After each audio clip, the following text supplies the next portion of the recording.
Good evening. Welcome, everyone. This is the City Council meeting for Thursday, March 9th, 2017. Please rise for the Pledge of Allegiance.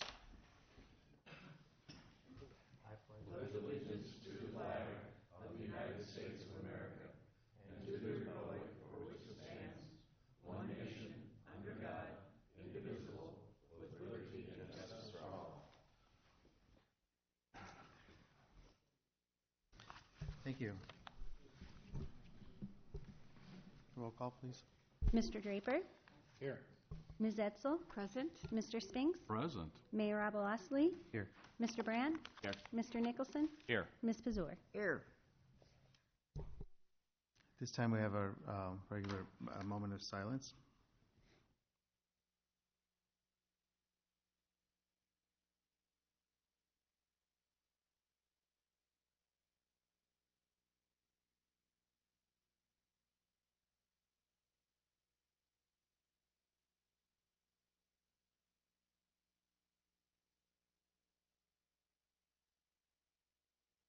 Thank you.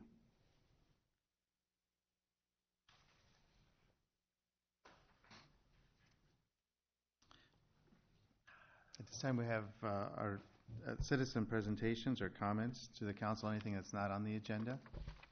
Anyone here to address the council? Sir, come forward. This is on there, so. Oh, Are you addressing the Pebble Creek? Yes. Yeah, it's I think on, it's on it's the on the agenda. agenda.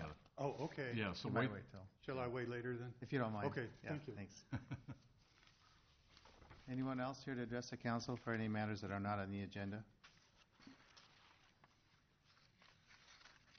Okay, we'll proceed. Your Honor, I move to approve the consent calendar as presented. Well, with some exceptions. This will be items 1 through 26, excluding 25, and it is Resolution 25853 up and including 25865. Second. Okay, it's been moved and seconded. The second was Councilman Brandt to approve the consent calendar as presented, items 1 through 26, with the exception of 25, which we're going to consider separately. Okay? Any discussion? I had a question on number 24, the bus stop. Do we, if we do anything with that, do we get any funding from Cedar Rapids for help with that? Yeah, we've, excuse me, we get them through the CMPO funding. Okay. I think we've got actually something going with Kesha as far as dealing with some future funding for that. We are responsible for the shelters, right, Ryan? Everything else is provided by the bus system. Okay, good, thanks. Just so you're aware, we've been meeting with Marion Christian Church. They had actually in the past asked to kind of participate in the construction of a shelter at that location, and we're trying to reach out to the individual that came to the meeting. She didn't leave her phone number, so we're going to have some correspondence with her via mail. So the council's aware, and you're probably very aware of this, the transit routes may change. So what we're trying to do is determine if they change, the timing for the change, if it's worth, investing the dollars at that location, because it quite possibly may change to a 10th Street location. So that's one of the things we're trying to identify with those that are concerned about the shelter. So. Okay, thanks. Okay, other discussion, questions? All those in favor of the motion, please signify by saying aye. Aye. All those opposed, please say no. Motion passes. Thank you. Okay, item 25 is Resolution 25876, approving an amendment to Section 2.5 of the Personnel Policies regarding an increase in vacation time for exempt employees not eligible for overtime. Second. Is that a motion? Yeah. Okay, so it's been moved and seconded to approve item number 25, resolution number 25876, regarding approving the amendment of section 2.5 of the personnel policies regarding increasing vacation time for exempt employees not eligible for overtime. Discussion. Did you have a question? No, Kim asked that it be. Yeah, I just wanted Oh. some more information on that, so that currently they don't have this. Is this, Jen Kettleson, our HR manager, is here, and she can address council with additional information.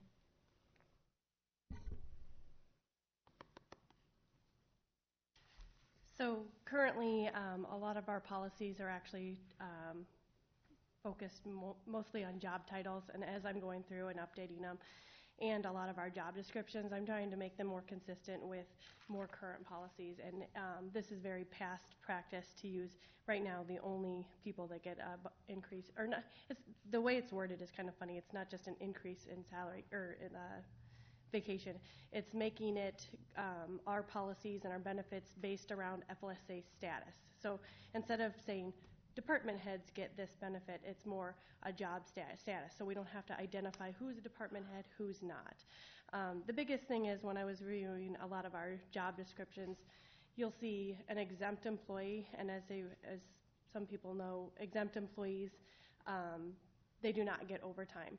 But a lot of our people with the city actually do get overtime, even as an exempt.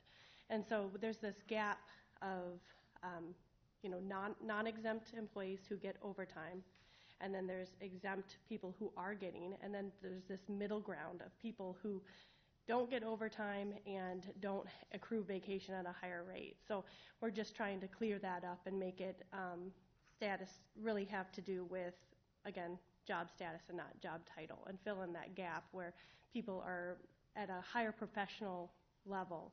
And so when you, like some of these positions listed here, when you're hiring for an IT manager, and recruiting from outside the organization, you don't expect someone with that experience level to come in and accrue at the very base level. Usually there's some ground, and so right now we don't currently allow any room for negotiations on what your vacation policy. So that was one of the things that just since I've been here, everybody keeps asking.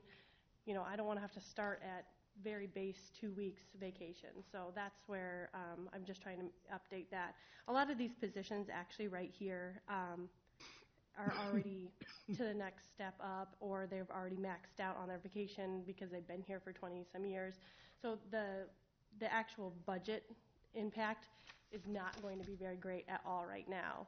I'm just trying to change it down the road should these people leave, that we're actually recruiting and giving benefits to these professional positions the way they should be across the board. And I reached out to a handful of other cities that and compared to see, and like Cedar Rapids, they do it based on FLSA status, and again, not job title. So that's kind of why I came up with moving with that. Did I explain that well? I know it's a lot of FLSA talk, so.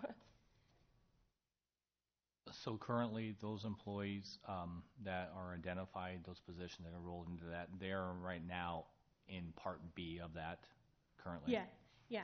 So yeah, exactly. So all of these people, especially like assistant directors, they're highly professional positions. They don't get overtime, and they accrue at the very base rate of vacation. And to really provide our city employees with the work stress, this balance between work life and work, when you're in that higher position, you really kind of are expected to accrue vacation at a higher rate because you're not getting that overtime benefit.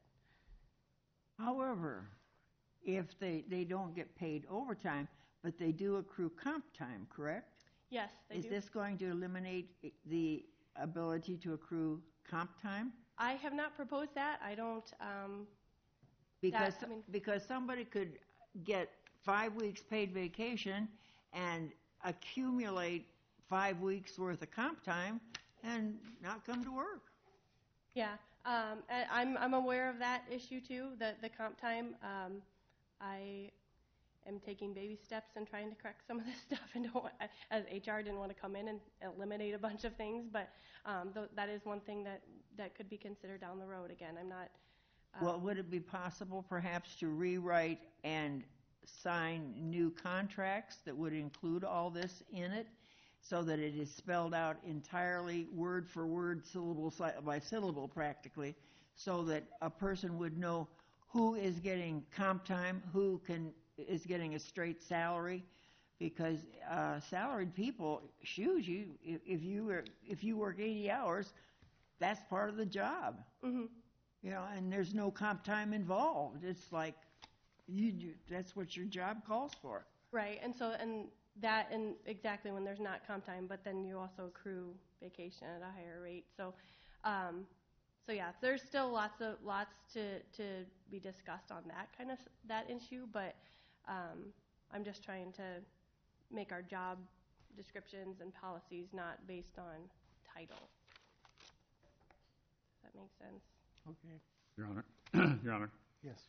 I'd like to say that I think the origination of the comp time for the salaried people was an ability to document how many hours those individuals were working so that the city staff and council knew when there was time to expand, you know, when the workload was getting so high for the employees that they needed to, at least that's the way it was explained to me, that there was to add staff. So even though they are salaried and they get comp time, they keep track of when they go and when they come.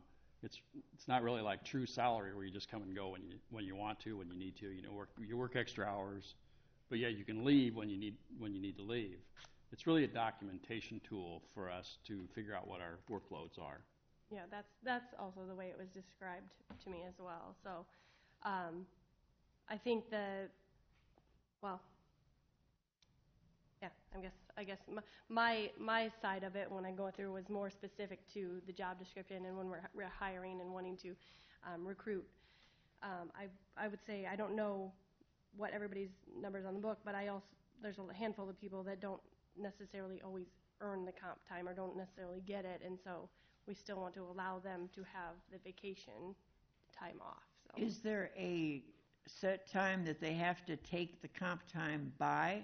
So say at June 30th, any comp time that you have not used is eliminated, you start over? Is that anywhere? It's not, but I've seen that happen. I've seen that past practice. Okay. I know as of right now, comp time is not a benefit that is paid out. I'm sorry, there it is, but not you don't for every hour. I think it's capped at a certain amount, like when should somebody leave. So Okay, I've never seen a cap on comp time. yeah, no, as far as when it's paid out, not like I know that right now people have tons of hours on there, but it's not necessarily when they leave they don't get paid for all of them. So. Do you want to do that? Okay. Your Honor, in light of hearing this information, I think we ought to table this till we get some more information on what all it's about and everything. I mean, I want to see the employees get their vacation, but the comp issue to me is a question mark, and I don't think it's worked out yet. So I guess I would like to table it. So I'll make a motion that we table Second. this. It's been moved and seconded to table this motion. Discussion? So are you wanting to have everything done, Well, completely overhauled? Yeah, the comp time and the vacation time, what it's going to be. How is it going to work? Yeah, how it works, I guess. Is there something in The particular, Joe, accumulate. that you're looking for? What's that? Is there something that in particular you're looking for that we can provide for you? Well, I mean, the email or the thing that we got doesn't address, at least I don't see anything about comp time. The comp time is really a separate issue. This is just a clarification for our FLSA employees to put them all on the same playing field. I really think it's more of a clerical cleanup. It's not really something that does happen to give a few employees a benefit, but they would get eventually anyhow. I mean, it just changes that accrual rate some, but it's really just a clarification and a cleanup of our policy.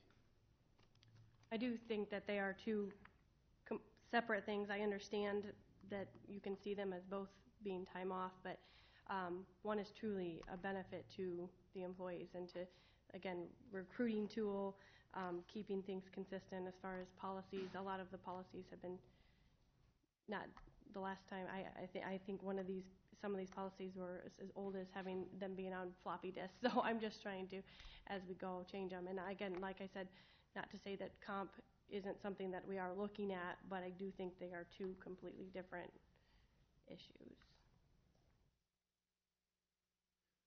Would some other course, I realize you have questions and we all do, but would there be another source to follow for those? Could we bring forth something else, and because they are unrelated to this, and go ahead and work with this one, but plan on coming back and working on, so we all know what the story is, or you may want to leave it here and have that happen. So I'm thinking, maybe the second meeting in April, not put it off. Well, and that was a part of wanting to change it now, and so that it's effective April, is because we have the deadline March 31st that everybody has to use their vacation or they lose it. And so it would make more sense if we were going to change the vacation policy now, so that beginning April 1st, everybody's accruing at the rate that they're going to have for a year, and then as opposed to changing this in June, then suddenly somebody start accruing at a different rate. And I can say a handful of these positions on here, myself included, I don't ever have comp time. I never go over 40 hours. Obviously, I by no means created this policy for myself. I just happen to be one of the ones in the exempt policy. So, again, you wouldn't see these kind of professional positions accruing at the base rate, especially. So basically you have non-exempt employees who accrue at the same exact rate and they get overtime. And then you have the exempt employees like myself and other highly professional positions who accrue at the same rate but don't get overtime. So again, that's just kind of filling that gap there in order to recruit and keep highly professional positions. Let's put it on for next meeting then, or the next meeting at the end of March. So what would you want changed? I guess sounds like just more time to better understand. Yeah, the scenario that Mary Lou painted was, getting vacation and then, being able to take the comp time as well. I guess, I'm all for the vacation, but, having both of them, that doesn't seem. Is there a separate policy, a comp policy? Is that what you're asking, Joe, to review the comp policy and reconsider any possible change to the comp policy at the same time you're doing the vacation policy?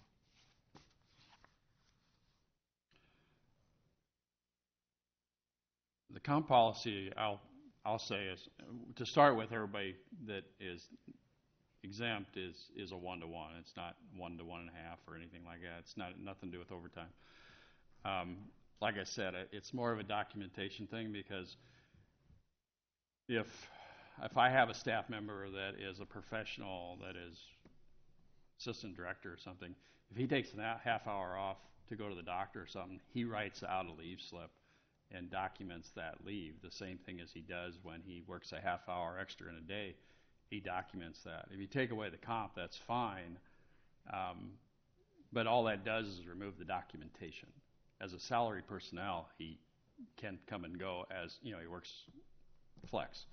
So I'm not sure that it really solves anything or changes anything. It just reduces the documentation that council in the past has requested. And as far as hours go, I since I've been here, I haven't seen any extensive amount of time, especially even department heads who calculate their comp time for those kind of things. I don't see them taking large amounts of comp time and vacation and being gone for an extended, to where it's been issue for staff. And so again, I just I feel strongly that this is something that, as far as policies go and benefits, that we really want to treat the highly professional staff as they should. And otherwise, even if you take away comp, there's still this group of exempt employees who fall short of some of the other benefits. As like I said, they match entry level, position who comes in, earns the exact same amount of vacation. I've spoken to a handful of people that have been recruited, that started here, and they were surprised that they would be coming in at a highly professional position and still starting at the very base rate. Yeah, I guess I'm not objecting to that. I mean, certainly, if you work for the city longer, you certainly should get more vacation. But this scenario that Mary Lou painted, if that's really true, if he can really do that's something I want to look at. So can we bring that to the second meeting in March? To be honest, Joe, I don't think it can happen that fast. I'd like to comment too, as a director, it's a great tool for me. Mike Barkalow, my assistant, he'll work 80-hour weeks all summer long. When he's gone a lot in the wintertime, I can document that leave and why he's gone. And if somebody comes in and says, where's your assistant at? I can say, well, he's taking these hours. It's documented. He earned them, as compared to him just being gone 2 or 3 days and not really taking any documented leave. It just doesn't work. I don't like it that way. So I'm a big proponent of it only because it helps with me to manage my staff. But we can do that, but I think it's a bigger issue, a bigger challenge, a bigger documentation issue than to bring back sometime in April. I think it's a bigger study than that. As far as the comp study, I'm certainly willing to open that up and research more and give you more information on that. We would want to look at other communities and see what they're doing. Give you more information than just a sketchy, quick return on that. And if that's, and again, that I think is separate. We can do that, and I'm certainly willing to do that. I still, like you even agreed, that this still is a separate benefit to the employees that we would hope to provide to them. So we could, just proposing that we keep this just as is and then move forward. Because again, this is actually fairly minor. This is actually only adding 1 week of vacation a whole year for these people. That's another thing to keep in mind. And like I said, most of them a lot of them have actually already maxed out. So this isn't really going to be an impact on our staff now. Down the road, when we recruit someone brand new, again, Beth's been here, she's maxed out on her vacation. We recruit somebody else.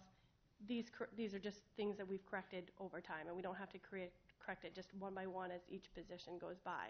Just change it now.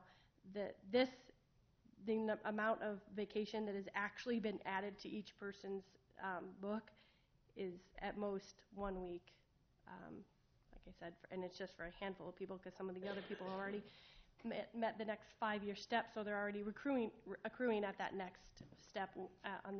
If you look at the policy, they're already accruing at that amount. So adding 1 week of vacation really is kind of a moot point when it comes to.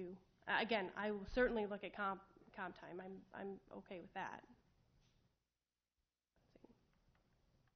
So this is more for like an entry-level person that they're the ones that are going to get that extra week, or? Well, no, it's the highly professional.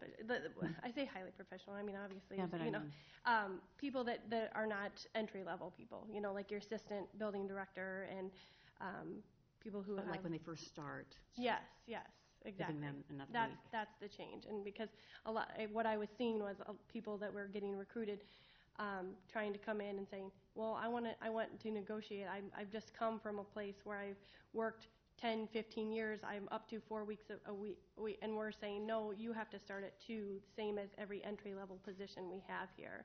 And so I'm just saying now, after a year, you can start at 3, the same as director level.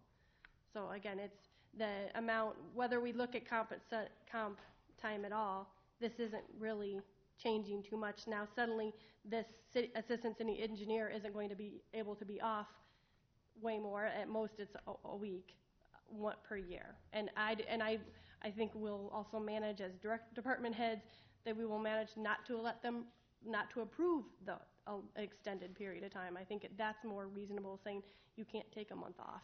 You may have the time, but we don't approve you to take a month off. And I think that's more of a reasonable route to go than not to say that you don't earn the vacation. Of course, I remember the time when there was an individual who but did not reach the necessary amount to be able to, but would take the whole month of January off. I think that, again, I think that's, Who I will leave nameless because, I mean, I wouldn't want to embarrass him. well, and again, I think that That would not embarrass me. I think it comes to a matter of if that's causing hardship and people are thinking that that's an issue, then we change how that is laid out. And if that's something that the department head, city manager approves, then that's really their discretion. If he thinks that he's suited to have backup, then maybe that can be something that's approved, but it doesn't have to be that. And just because we're giving, and he would not be one of the ones affected, he's actually already in the accruing at a higher rate. So again, I think there's just other ways to manage it, and if your concern is people taking off extended period of time, we just make sure that that's not happening. And then you can take off a couple days here and there to de-stress. Again, as you're given more responsibility and in a finance manager position or assistant city engineer, you need more time to de-stress. Okay. So is comp time something that's given, is that on the contract? Like if a new person applied, is comp time mentioned in that? It's not, I don't believe it's in contracts. It might be in department head level, I'm not sure, but on a regular, it's just a policy. So I think we can certainly look at, change that. And I believe that even if with a contract, if the policy changes, you can still make changes to that. But as far as the rest of the cities, like it wasn't in, I didn't have a contract to start talking about comp time. So. Okay. Okay, so we have a motion to table it. So, do we vote on that? I don't have an issue of personally moving forward with this policy, but what I'm hearing is because the word comp policy, the comp policy is a overtime and compensation is a separate policy, and at some point in time, if we wanted to view that, that policy separately, I think, I do agree. I think this is a separate policy that has nothing to do with the other one, but I think, it's worth discussing the other one if you want, but I think that can be done at a later date and not impact this policy. Okay. So should we vote on tabling, and then if you don't want to table, you vote no. If you want to table, vote yes. Yeah. Okay, and then we come back if it. They wouldn't be interested in withdrawing either of those. What's that? Well, let's just. We could, if somebody wanted to withdraw a second in the motion, we could do that. Oh, well. Or we can just vote. I think they're joined together. I do. Well, let's go ahead and vote on it. Okay, let's vote. All those in favor of tabling the resolution number 25876, please signify by saying aye. Aye. All those opposed, please say no. No. No. So I think we have 2 ayes and 5 noes. To vote on that. So now we vote on the motion as presented. Okay?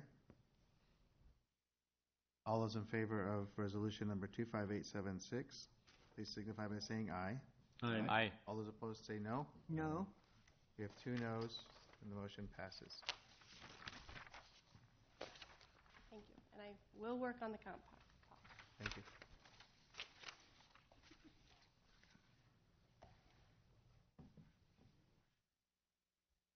Is that the only withdrawal we had? That was. Yeah. Your Honor, I would like to move motion to approve the consent calendar with Mayor Ablashley abstaining from voting and discussion regarding the following items as presented, which is Resolution 25866 and 25867. Second. It's been moved and seconded to approve the consent calendar, the second part of the consent calendar, with my abstention from voting and discussion. Resolution numbers 25866 and 25867. Discussion?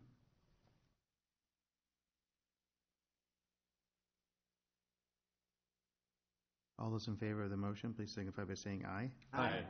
All those opposed, please say no. And please note that I abstained. At this time, we have a public hearing regarding the proposed capital improvement program. The public hearing is open. Is there a presentation, or, I mean, I know we went through this on Tuesday, but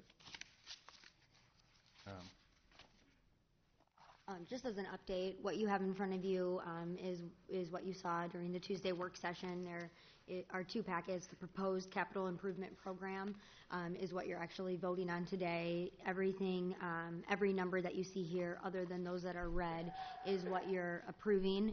The only expenditures that you're approving today, though, are for FY17 and FY18, and those are all subject to funds becoming available. So with the 17 or the 18-19 bond coming up in a few months back to council, these projects that are proposed to be funded with the bond are all contingent on that being approved by council.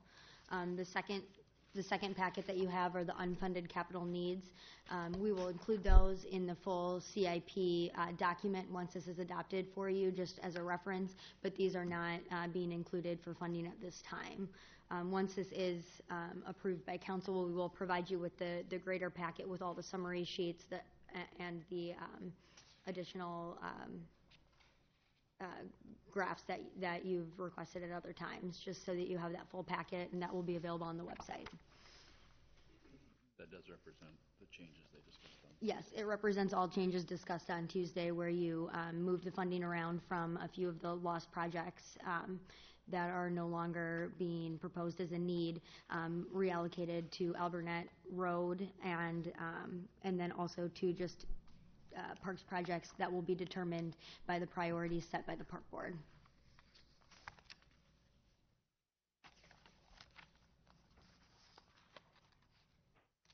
okay. Is there anyone here to speak in favor of the proposed capital improvement program?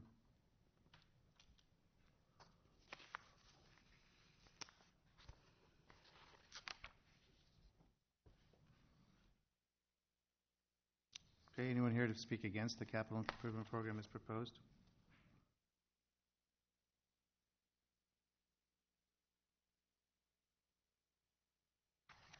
Okay, seeing none, the public hearing is closed.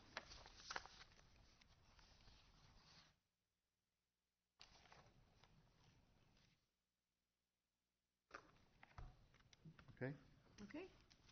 Your Honor, I move to approve resolution number 25868, approving the capital improvement program. Second. okay, it's been moved and seconded to approve resolution number 25868, approving the capital improvement program as presented. Discussion? Your Honor, I have one question. Amanda, and I'm sorry I didn't ask the other night.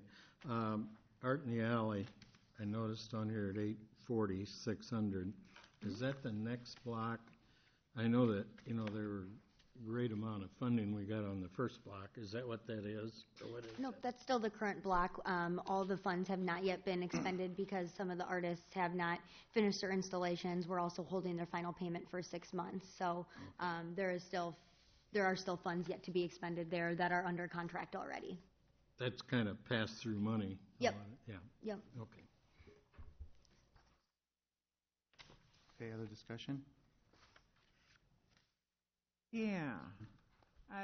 I understood that the city's part on this Art in the Alley project was only going to be a match to the grant that was gotten, right?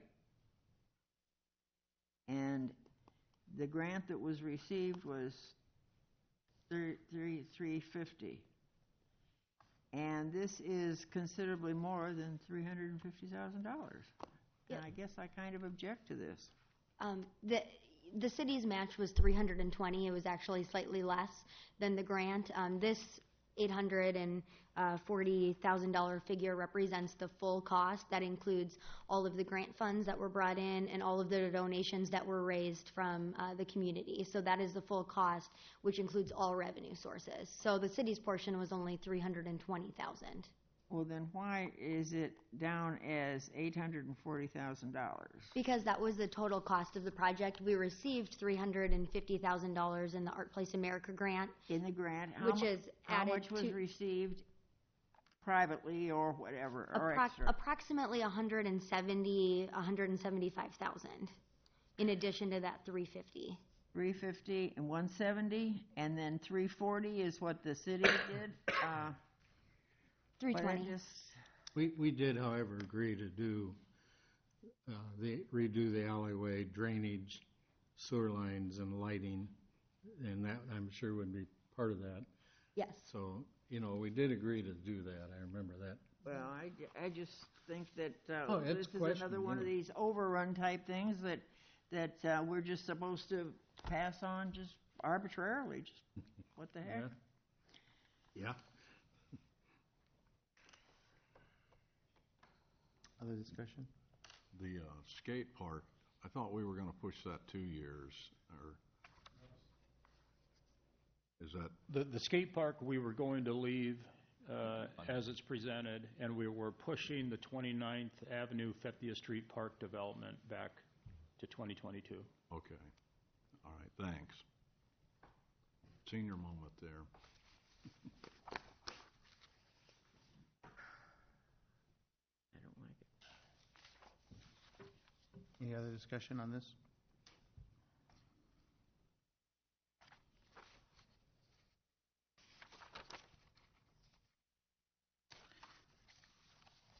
Okay, there are a couple items on here that on which I should abstain on voting, so I'm just going to abstain on the whole thing. All those in favor of the resolution number 25868 approving the capital improvement program, please signify by saying aye. Aye. All those opposed, please say no. No? Okay, we have one no and one abstention. The motion passes. This time we have a public hearing regarding the fiscal year 17-18 budget. The public hearing is now open. We don't really have any presentation on it because Lon's not here, but we would try to answer, Amanda and I will try to answer any questions you have. Any questions? Okay. So first, we need to take public comment. Is there anyone here to speak in favor of approving the fiscal year 17-18 budget?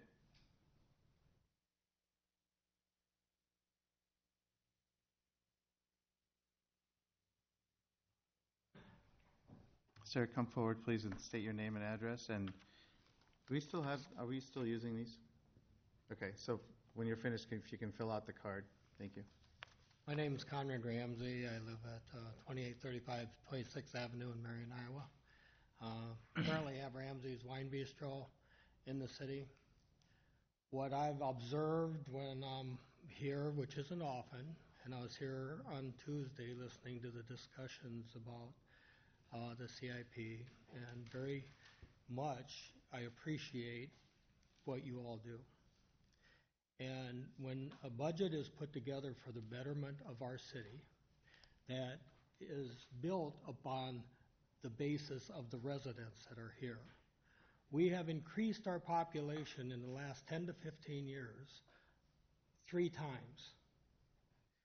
When you are taking and putting a budget together with what funds you have, which are limited, and you're doing it in the best of your abilities to take and revive the city into what the city can be, this is a very important thing for the whole community, all the residents, everybody involved in this city. We are not a sleeper village. We are a city. We have businesses throughout the city, many wonderful business people.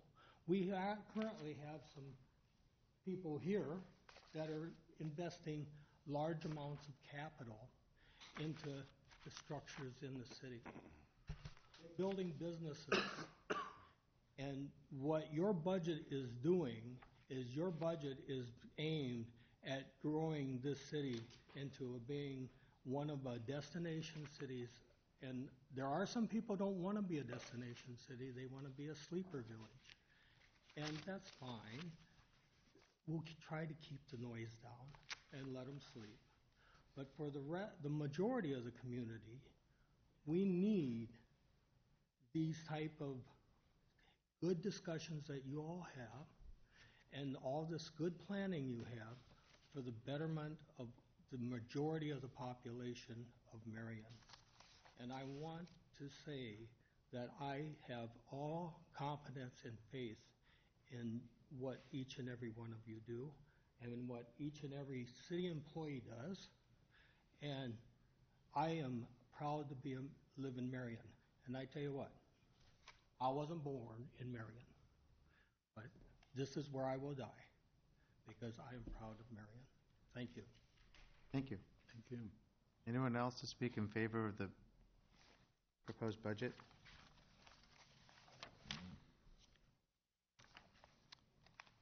Anyone here to speak against the proposed budget? Sir? Come forward, please. Thank you. Please state your name and your address, even though we know who you are. That's okay. Charles Knutson, 2835 24th Avenue, Marion, Iowa. This is not for or against, it's just a clarification. I would like to know if in the proposed budget there is any funding that will potentially be used for the new proposed library.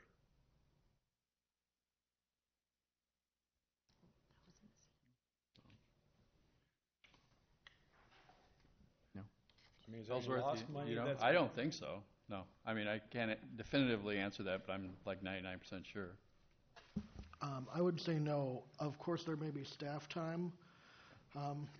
We pay staff out of that budget, and staff time may be spent on developing the project.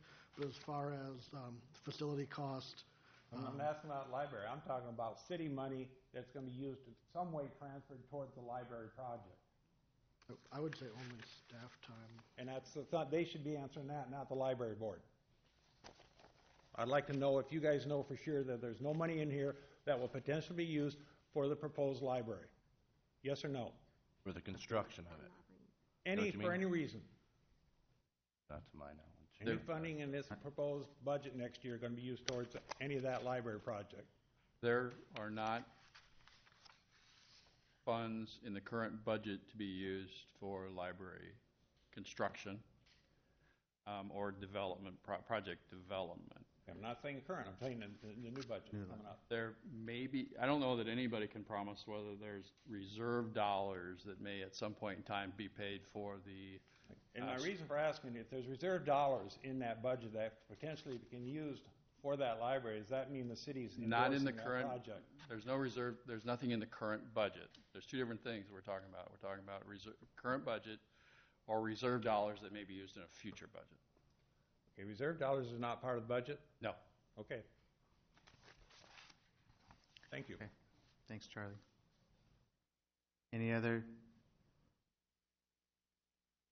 Anyone else here who would like to speak against the proposed budget?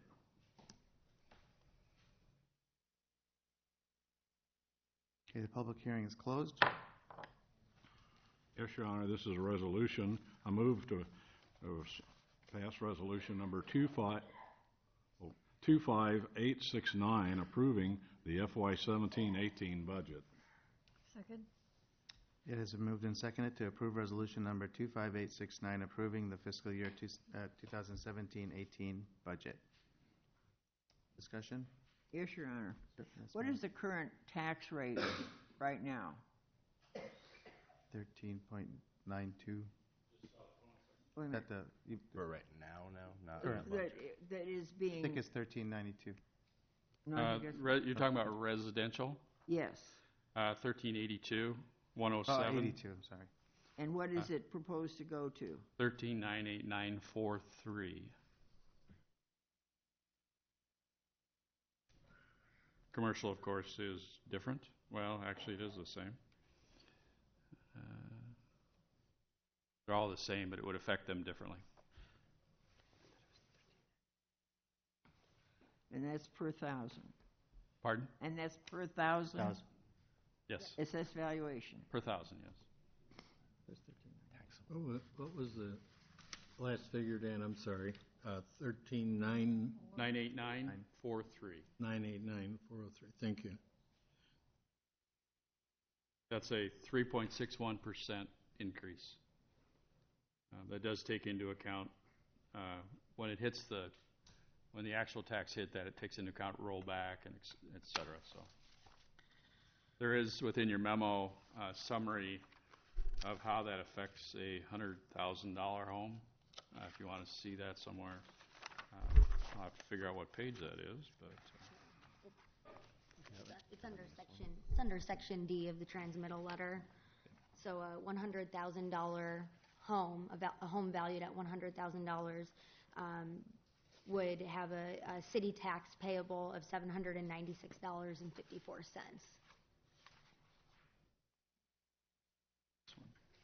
And last year it was $768.80. That gives you an idea. Other discussion? Your Honor, I have one request. Because we're going to have this budget all year, I wish you'd print me one big enough that I can read. We used to get, is that something we can get, that we can keep up here? And I appreciate it. Thank you.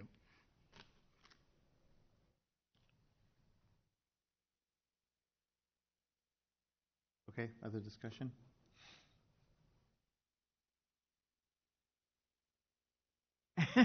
You know I'm going to say something, don't you? Well, you look like you want to say something. Yes, so. I do. Okay. I don't know. Mr. Ramsey brought up a point about everything being improved and all this. Well, that's fine, except there are an awfully lot of people who come to Marion to retire or who have returned to Marion to retire. And all of a sudden, if I take myself as an example, my house was built in 1895, and the valuation keeps going up, and it's just amazing how this 120-some-year-old house is worth over $100,000 because it was built at a time when they didn't use levels and T-squares and things like this, and there isn't a square corner in it. But I don't know. An increase bothers me, because not just for myself, but for an awful lot of people in town. I am finished. Okay. Other discussion? I guess to counter that, Mary Lou, though, what is the cost to protect your home with fire, police, and to do the roads and all I'm that? glad you're Has bringing that not up, gone up? because fire and police and roads and trash pickup and all this is what a city is. That is their basic responsibility. It's not all this frou-frou stuff.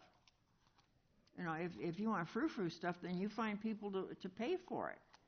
And that is the thing really that bothers me. I know concrete's tripled in price in 5-10 years, and Quicker than that. And to build a new road, it costs 3 times as much. The fire and police, they've had to hire more people because the city's expanded. But wait till that stand your ground law goes into effect. You can retire a few, Chief. Any other discussion on the budget? Okay. All those in favor of resolution number 25869, please say aye. Aye. All those opposed, please say no. No? We have one no. Motion passes. Your Honor, I make a motion to approve ordinance number 17-06, amending Chapter 63 of the Code of Ordinances, establishing speed limit on Albernet Road as 45 miles per hour from Tower Terrace Road to the northern city limits at 25 miles per hour when children present, from 400 feet south to 400 north of Oak Ridge School Drive. Initial consideration. Second.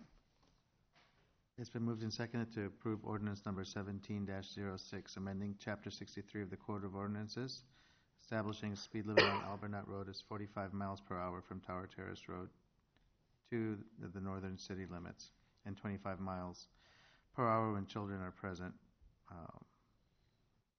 from 400 feet south to 400 feet north of Oak Ridge School Drive. Discussion? Okay, all those in favor of the motion signify by saying aye. Aye. All those opposed, please say no. Motion passes. Your Honor, I'd like to recommend a motion to concur with the TAC report regarding a request for additional street lights on Silver Oak Trail east of Lucor, submitted by Colleen Arnold, 3131 Silver Oak Trail. Second.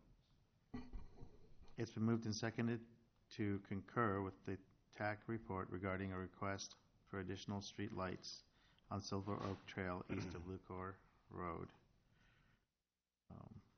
Discussion, yes. Your Honor, I'd just like to say that we have contacted Alliant, and they're going to go out and look at these existing streetlights to see if they can be upgraded to higher grade, either higher lumens or to just an LED or something that's more light.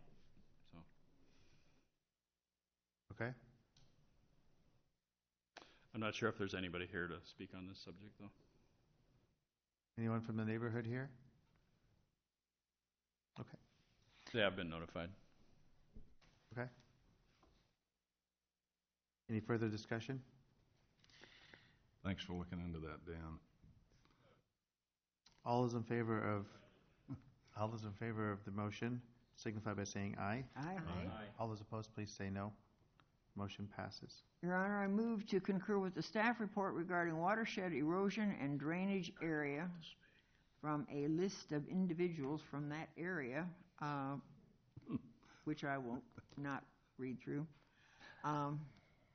Second. Thank you. It's been moved and seconded to concur with the staff report regarding the watershed erosion and drainage area on Pebble Creek Drive. Discussion.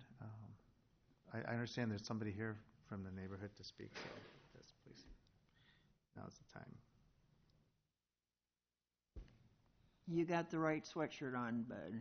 I'm sorry? You have the right sweatshirt on. Oh, well, thank you. That's where I teach right now.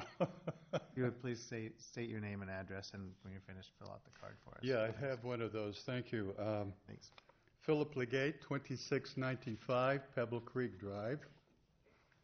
And I'm here to address the response from the mayor and the city council and the engineer. First of all, we appreciate your prompt response to our letter, petition. I don't know what you call it right now, but we appreciate the response, and we appreciate seeing some people out there to investigate this problem. However, there are a number of issues with the response from the city that I would like to address. The city has responded that the engineering staff recommends ongoing corrective action maintenance or the establishment of a wetland waterway that would not be mowed. The problem we have seen is that whatever maintenance has been done or corrective action has been done has not mitigated this erosion problem. In fact, the erosion problem only seems to get worse. One of the options presented by the city was the establishment of wetlands. Unfortunately, that promotes mosquito infestation, and we feel that that is not a viable option. The engineering staff has also reviewed the location and has investigated the 48-inch sewer pipe and I believe it was a 10-inch pipe running underneath the current swale. The existing sewer pipe has not been shown to be able to accommodate the volume of water and flow rates, especially after the Edgebrook extension was open and with the resulting housing development. Additional runoff from the properties north of 29th Avenue and between Edgebrook and Roseberry have only increased the water volume. From our viewpoint, the reinforced paved swale seems to be a viable option from our viewpoint. If I may, I'd like to show some pictures of the Brockman Avenue and 10th Streets, reinforced swale that was put in a couple of years ago. There was a lot of construction in this area, and I often wondered what was going on, and I find out that this was part of it. So from the neighbor's viewpoint, it seems that something similar to this, an artificial paved or concrete swale, would mitigate the current erosion that is occurring.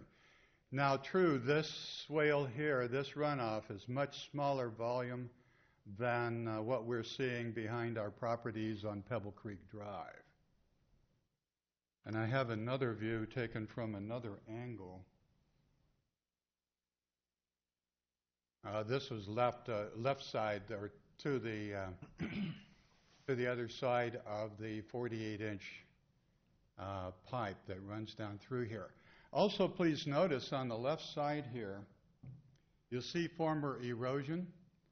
You see former erosion pots here, here, and down here. So this particular improvement in this area apparently has mitigated any further erosion in this area. So from our viewpoint, this seems to be the better solution. And again, I appreciate the response from the city and its engineering department, and fast response to our letter. So I'm open to any questions or comments or Questions?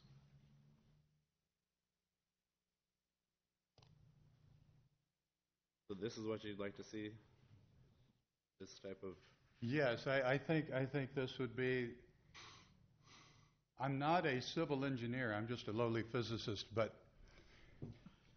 this seems to me to be one of the better solutions for our neighborhood. No, ma'am.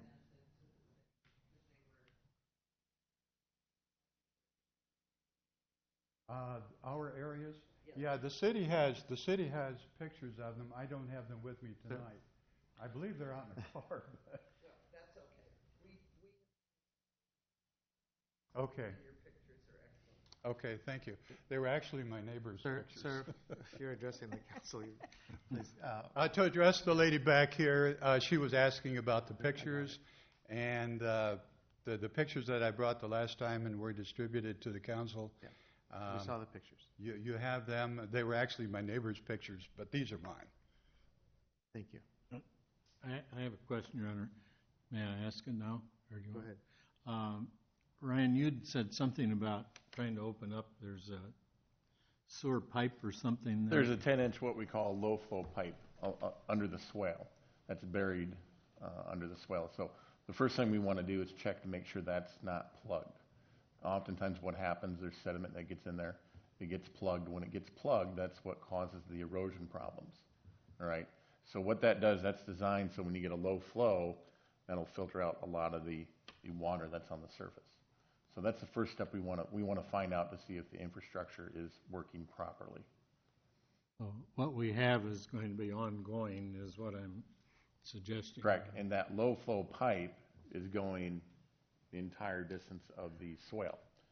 So if any improvements are made to what the gentleman is showing you, that would take out that low flow pipe. It would be worthless after that. So I think the first step, Dan and I agree, is let's see what infrastructure is working out there first, and then we will know what we're dealing with. So you're not foreclosing any opportunity or No, potential of doing what he's asking, but yeah, you want to try the other first things step first. is that we got to find out what's functioning out there. There's spots in there that have eroded. We don't know if that pipe's blocked or not, so that's the first thing we want to find out. For us to get down in there, we have to wait for it to dry out. It's pretty wet down there right now in the wintertime. So we don't want to tear up people's yards when we do that. So we want to wait till it dries out. And then as soon as we find out, be happy to let the council know and the gentleman as well. Because presumably when it was put in, right, it was determined that it would work. Yeah, and Dan can speak for that. So So it could be blocked, or there could be something else wrong. Yeah, excuse me, because that's 48-inch pipe coming across the road and flows in there. That's expected to provide for those high flows above water or above the grass swale. The 10-inch is only there for low flow situations. We find that if we do not put those low flows in, that the grass remains wet and it is difficult to mow most of the year. So we have added those to our programs over the last 10 or 12 years, and it allows for that to be mowed and maintained. It also cuts down on the erosion. However, at this time, if it is plugged, that would be part of the problem. Did it work at one point? I mean, Absolutely, yeah. It was working at one point. Yeah. Yeah, I would guess it worked for many years. It just may not be working. It may be working now. We just don't know that, as Ryan said. We need to look at that and see. We also, I think that Ryan had stated as well that they have not been out there for a long time, haven't had a request for maintenance for many years. No, we did check our records. We have not received a maintenance request down there. And so a lot of times if we don't know about it, we can't address it. So we got some catching up to do to figure out what needs to be addressed. So. Okay. But so you'll continue to work on it. Yes. If what you do doesn't work, you could look at other options like what he's proposing. Correct. Yep. Yes, can I make just one more comment regarding the low-flow pipe? Last spring, the low-flow pipe, when we had a lot of volume of water coming through, and the rains were over an inch or so, we actually saw those vertical pieces, what do you call them, standpipes? Or? Okay, thank you. The standpipes were actually gurgling, and it looked like an artesian well. They'll do that. They're backing up. Yeah. They're not designed to handle that capacity. So there was some flow. I just wanted to mention that. Okay, thank you. Phil, do you ever get any water up into your yard with that, or is it back up that far? Or? I've had the water within 2 feet of my backyard. During the very heavy rains I believe it was last August, when we had the flooding throughout this region, I had water within 2 feet of the top of the backyard. Okay, but not up into your yard, up close to your Luckily, home. no, and my sump pump seems to do a good job too. Okay, thank you. Thank you. Question, whoa. Did you say that everything was fine until another addition was added? When the Edgebrook extension was made up the hill, what we found was that there's extra water flow coming down Edgebrook and coming into the system as well. So basically what should have happened is that we shouldn't have approved that addition without having looked at that problem, possible problem arising. Probably built to have that too, though. With that logic in place, we would not do any development. They meet the standards within our code to address pre-development, post-development flows as directed by council. So there would be surface flow and there would be managed flow within there per our code. But it doesn't sound like the flow is managed. That's the problem. And water being what it is, it will go where it wants to. Mm-hmm. The system originally was designed to address that addition once it was built. That's all been out there platted. It's within the design of the storm system. It may have increased, but it was designed for that. I have a question too for Ryan. Do I remember hearing that you were going to go out and once it dries up and clean up the area and maybe we already did some of it, but to do more we need some different equipment, and the only way really to get back there is to tear people's yards up. We don't want to do that, so we want to wait for it to dry up a little bit more. But maybe fill in what's. We want to regrade it. I mean, if there are holes there, that's we got constructive notice there now, so we have to address it. So with that, we also want to run a camera, and that big yellow truck, the sewer jet, we want to run that down the pipe, see if we can get it cleaned out, and then also televise it to see what that looks like, so we can get a little bit better idea of what we're dealing with. Thank you. Okay, thank you. Thanks. Any further discussion?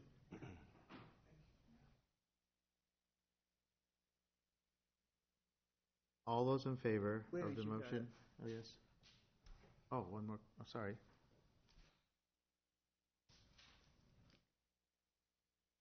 My name is Steve Carroll, live at 2345 Pebble Creek Drive. So I'm quite a bit farther down from that location, actually where it opens up behind the 2 condo units there. I don't have a map with me. But if you start putting in cement one way, you're going to have to go the other way at the same time, or it's going to be in my backyard that the erosion's going to come to, just the way it's set up. The other thing is, have we ever looked into how well the detention basin above Edgebrook is handling the volume of water? On the east side.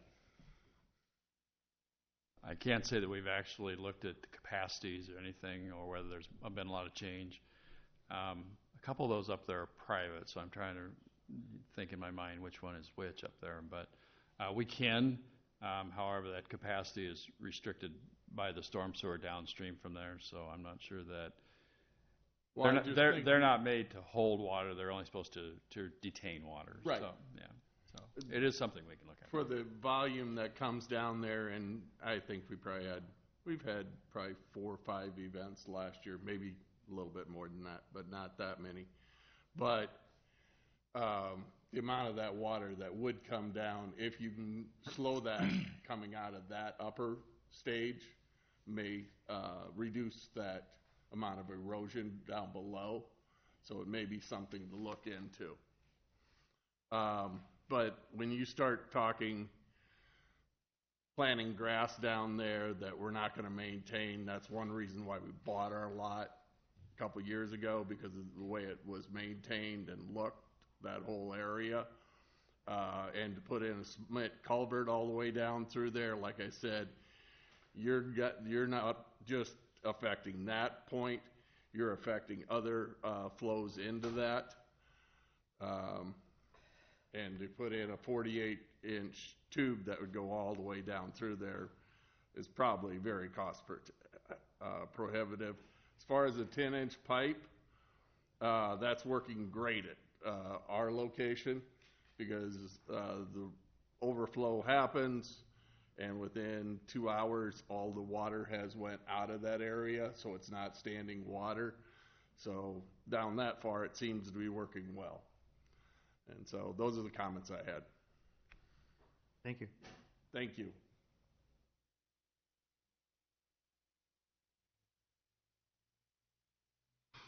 Okay, any further discussion? I think it's obvious that this just needs a lot more study, and it's now got our attention, so we're going to be looking at it, right? And trying different things to see what will work. But Your Honor, do you want to add temporary staff report to that then? does that make a difference? Okay. Other discussion? All those in favor of the motion to concur with the staff report regarding the watershed erosion and drainage area along Pebble Creek Drive, please say aye. Aye. All those opposed, please say no.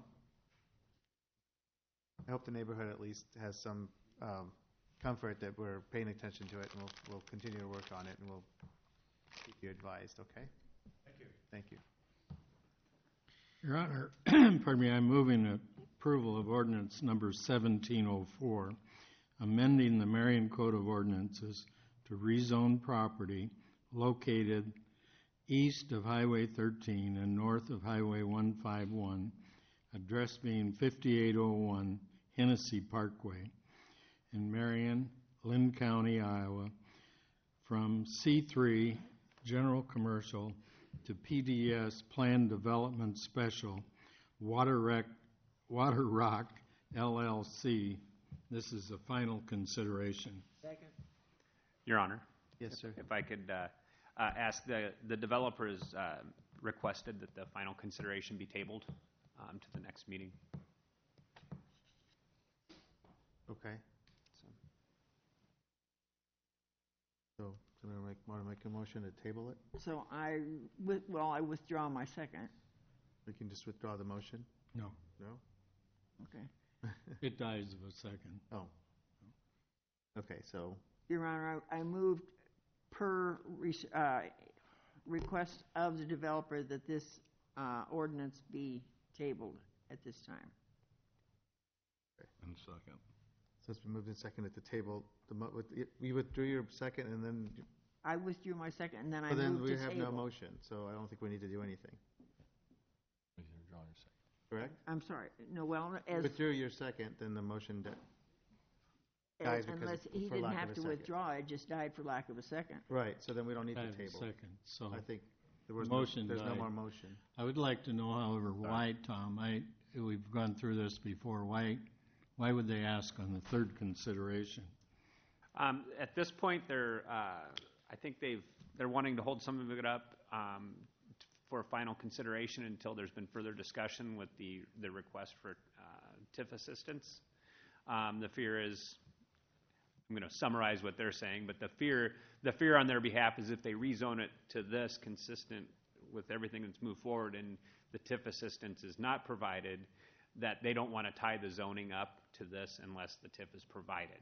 The property is currently zoned general commercial, which provides for a lot of the uses that are have been identified for the property.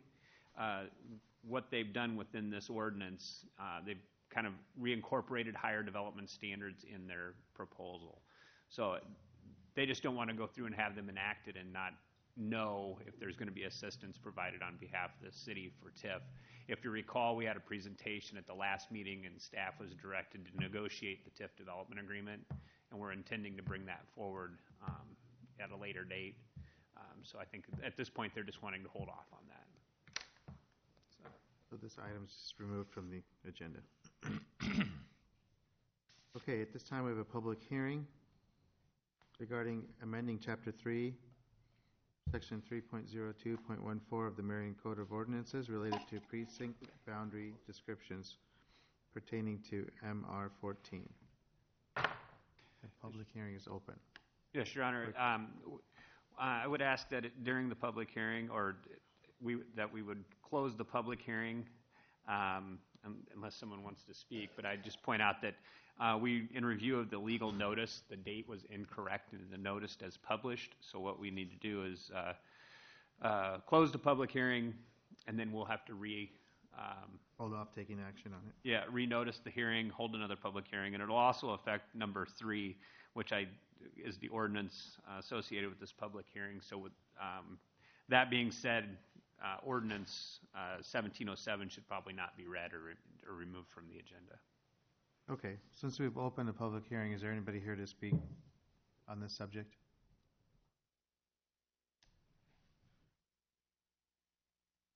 For or against?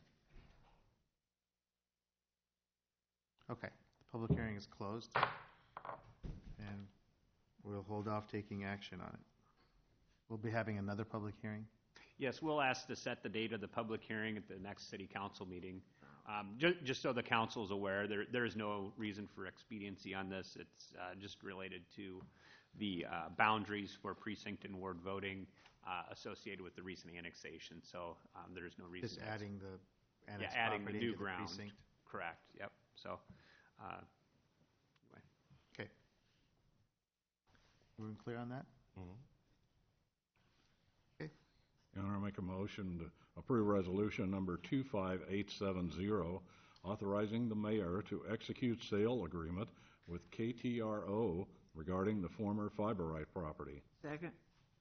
It's been moved and seconded to approve authorizing the execution of a sales agreement with KTRO regarding the former, or part of the former Fiberite property. Discussion. Your Honor, I think you did receive an email or a letter on your desk about this. Today? And Brian Rostek is here to answer questions if you have any. Sorry, who is here? Rostek. Oh. Skogman, I think. Is that correct? Well, did you have anything to Oh, just answer. If you have questions. Okay. Does anybody have questions for the realtor? I think we all understand it. Yeah. Okay. I think I had asked on the work session to, what we had paid for, actually paid for it, and We did pay, sorry, $872,234. 872,234. wait, say it again, Dan. I did. 872,234. Okay. It's right here. And with this sale, we will have received $585,981. So we took it in the shorts for $286,000. You have to also understand that a lot of that value was used to negotiate development agreements. That, those were subsidized sales to bring in businesses, whether that was Marion Iron or whether that was Anderson Automotive. Those values don't show up within those numbers. That was still $250,000. Yeah, but I don't know what the value. The value down there's got to be several million in future taxable value. Well, that's to be Somewhere in seen. I'd say 8 to 10 million.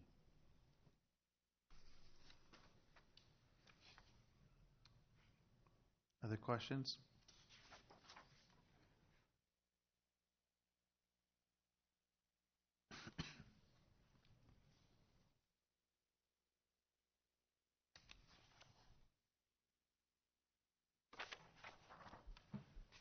Any other questions? Nope. Discussion? Are we selling the whole thing? I mean, all that we own? Pardon? Are we selling the entire lot for? I think this is the last piece. This is the last piece of it. Okay. Is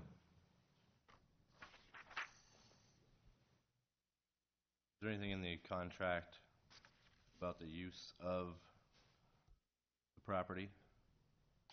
Brian, I think Lon talked to you about the storage units. Brian Rostek, 4140 Deer Valley Drive, Marion, Iowa, with Scobin Commercial Realty. Yeah, it was talked about. There's nothing in the contract right now about a use, but the buyer is open to a deed restriction preventing self-storage on it. They have no desire to do that, so they have no issue with a deed restriction. Good. Yeah. All right, thank you. Any questions? Now, if you gave up your commission... You'd have to talk with my wife about that. Oh, okay. That's a good one. I'm going to use that. That's a good answer.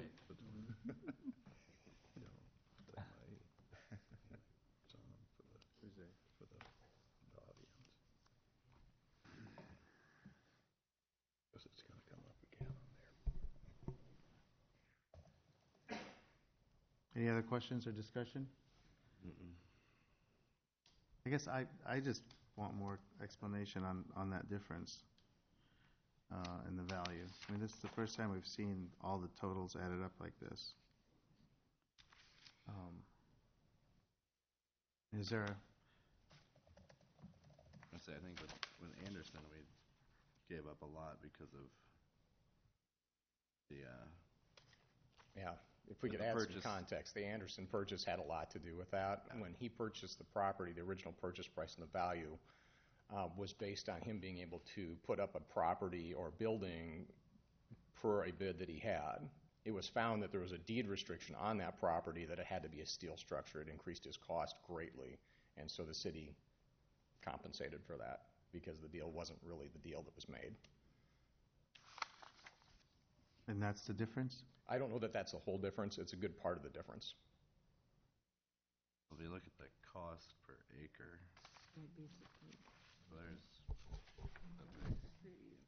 so I wouldn't say it's the whole amount, but some of it.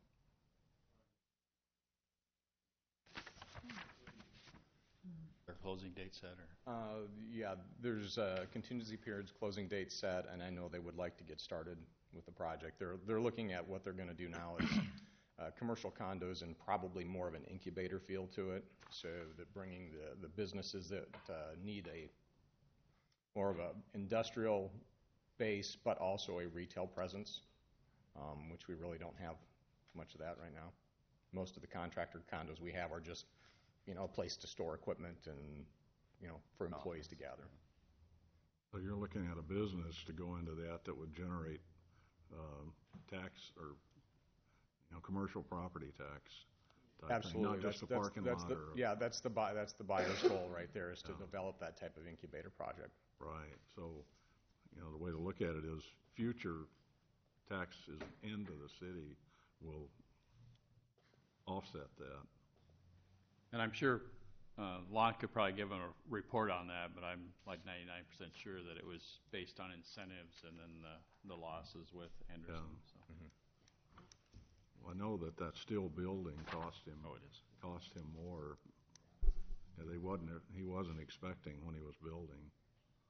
And it looks great, though. That his current business looks really The lake, good. little pond looks good in there. Yeah. I think a lot of that information is in the memo. If you get a chance to read it, I know it came late, but not the dollar amounts per se, but the intent and what occurred. Yeah, that's what was missing. That's why I asked it Tuesday, because the dollar amount wasn't in there, our dollar amount. So thanks for getting that. Can we put this off to the next meeting, since we got this letter? I just walked in and at the time that the meeting was starting. Council's decision, they would like to get started, so, that's... I understand.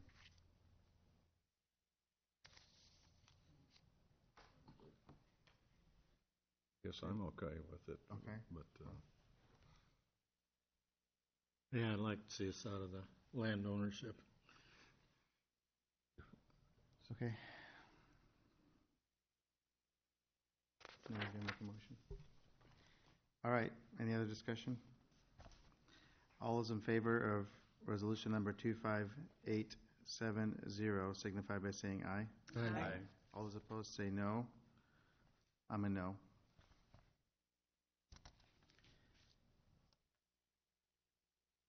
Right. Your Honor, I make a motion to approve resolution number 25871, adopting the Marion Airport layout plan. second?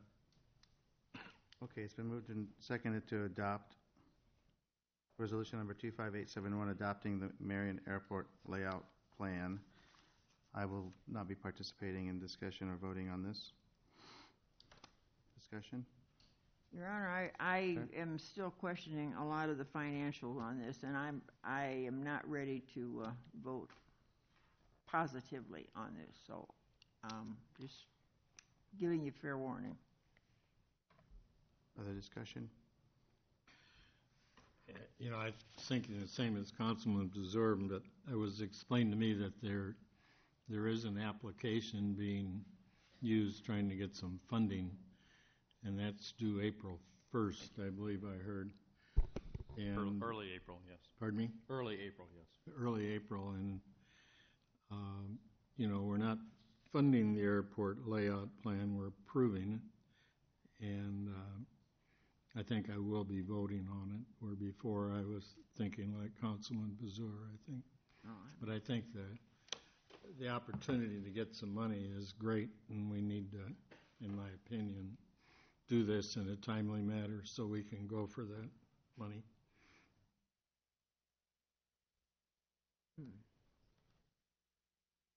Other discussion? No, I kind of agree. It's just a plan. It's not, say we're going to go ahead and fund. It's just a plan on moving forward. And so I'm okay with approving the plan. You're too logical. Would you like to address the council, sir?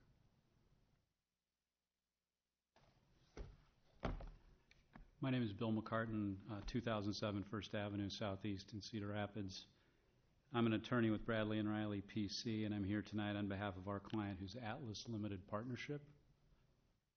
Members of the City Council, Atlas strongly encourages you to vote against the approval of the airport layout plan, and there are several reasons why this is the right decision.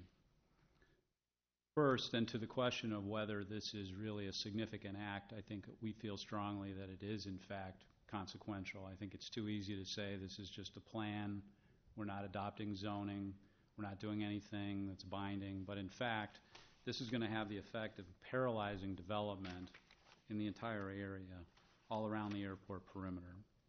What's going to happen is, if the plan is approved, and certainly if any next steps are taken, including zoning, is that buyers and sellers are going to wait to see what will happen with the airport property before deciding what to do with their properties.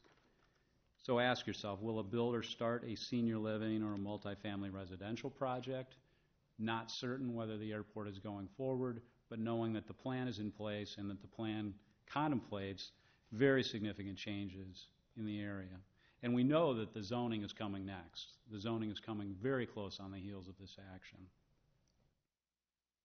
Will somebody build a project or start a project if they don't know if there's going to be jet traffic overhead, or they think there might? Will an office building be subject to restrictive height requirements, or can the developer assume that they can build what they want? Well, until the question of whether this goes forward is conclusively resolved, that developer doesn't know what they can build.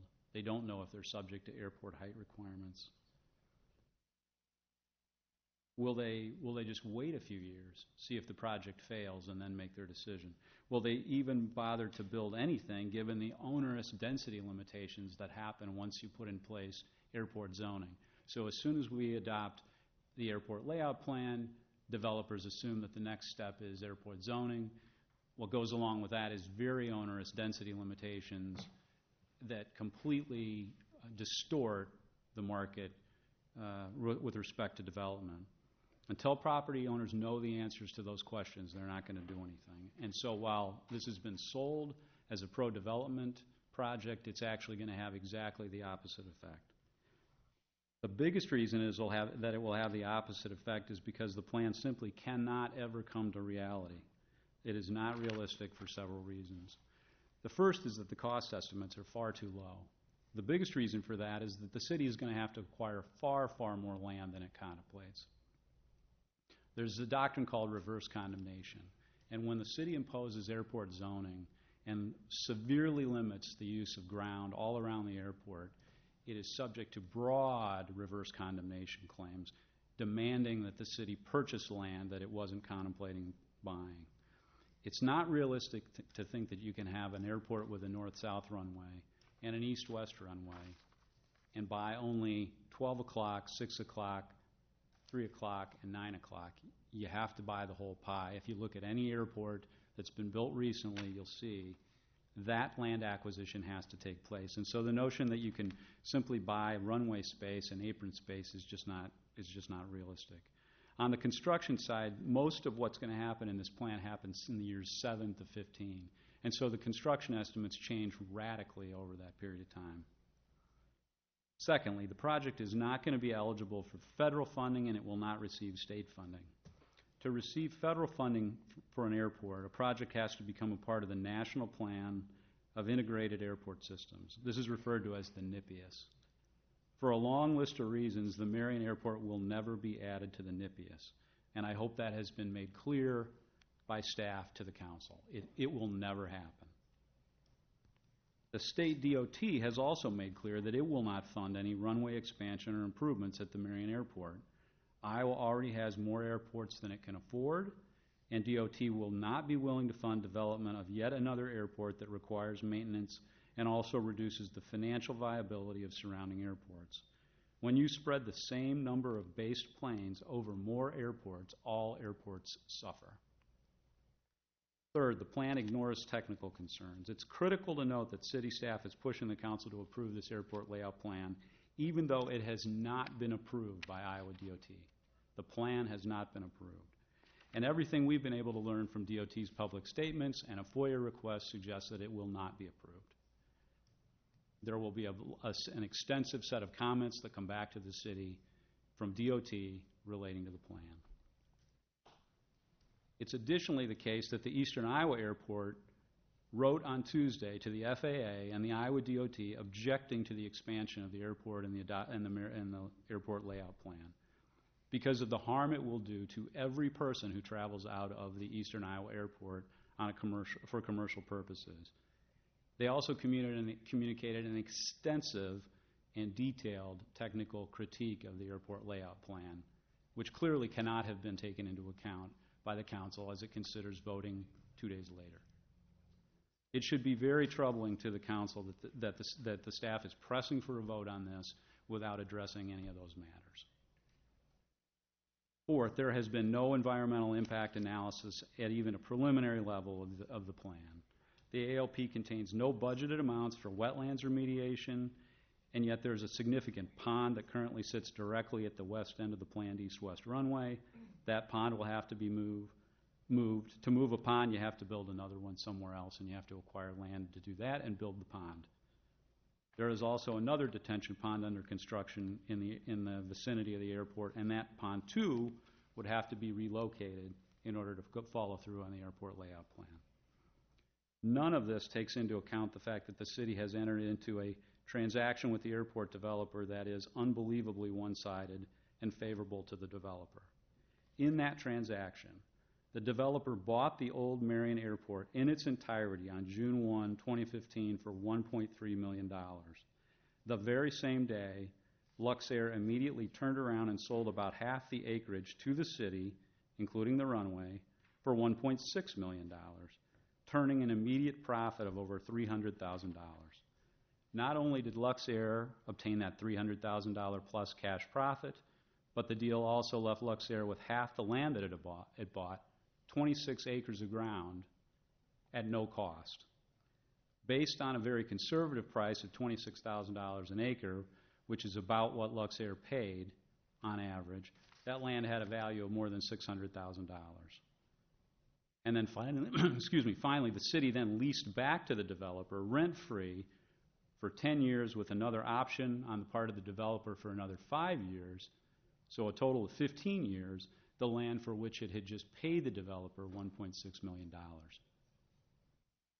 We have raised serious questions about whether these details were made clear to the council before it voted on that acquisition, or whether those facts were unclear when facts were communicated to the council about the transaction at later points.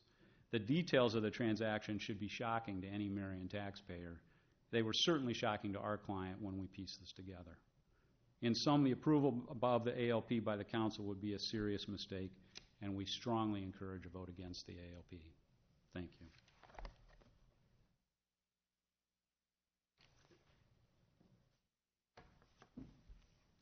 Any further discussion? Your Honor, I reiterate what I said before, that when this whole thing started, the city of Marion was promised the amount gained by gas tax, and yet I've been told that I was mistaken. But I know that this is why former Mayor Bushka voted for it, and this is why I voted for it, was because there would be some profit gained from this. As it stands right now, nothing. And the only advantage of having Marion involved with this is because it has the cachet of having a municipal entity affiliated with it, so therefore that grants and things can be applied for.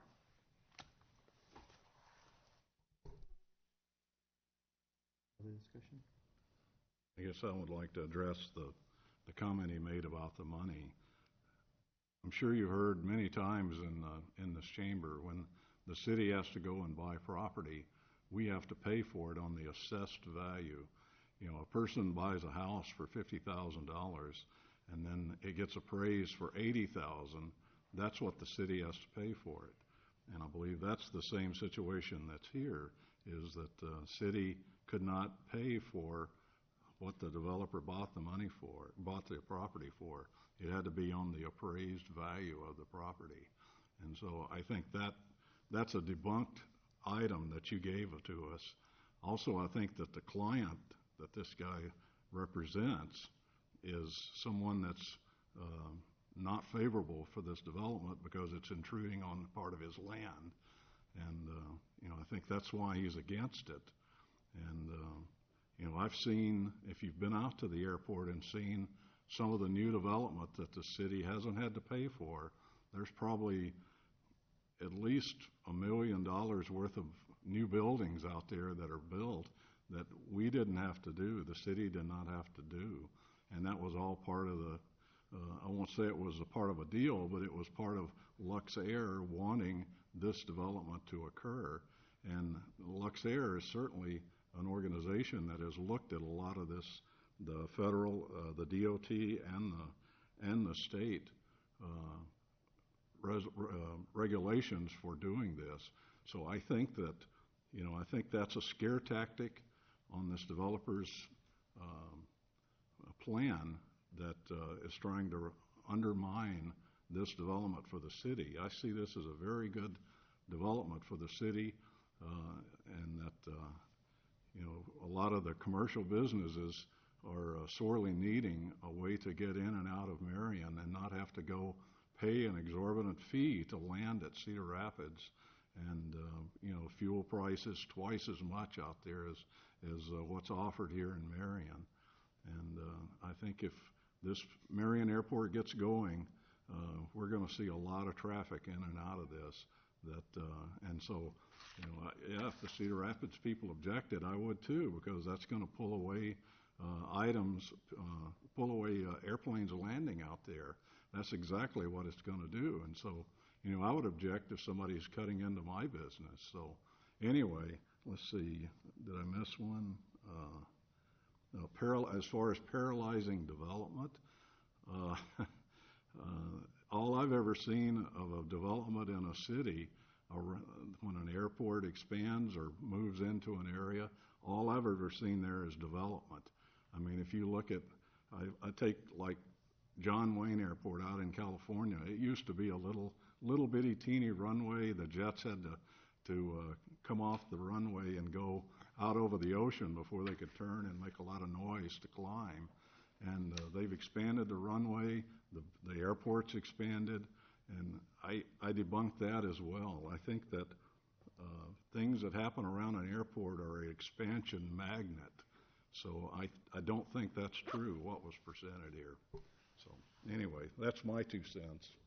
But what happens when the people that build around an airport all of a sudden say, well, you can't operate this because it makes too much noise? Well, that's what happened to John Wayne, and they expanded out, and now they don't have to make this crazy takeoff. Well, another problem I have with this is that second negotiation took place 5 minutes after the original sale. That doesn't matter. Oh, I think it does. It doesn't matter. I think it does, because every time, one Tom, quarter of what was, literally 1/4 of what was sold was purchased for $300,000 over. So had Marion purchased the whole thing, they'd have been money ahead. We just did a house down the street here. And I objected to that, too. Well, I know you did, but that was the same type of deal, is that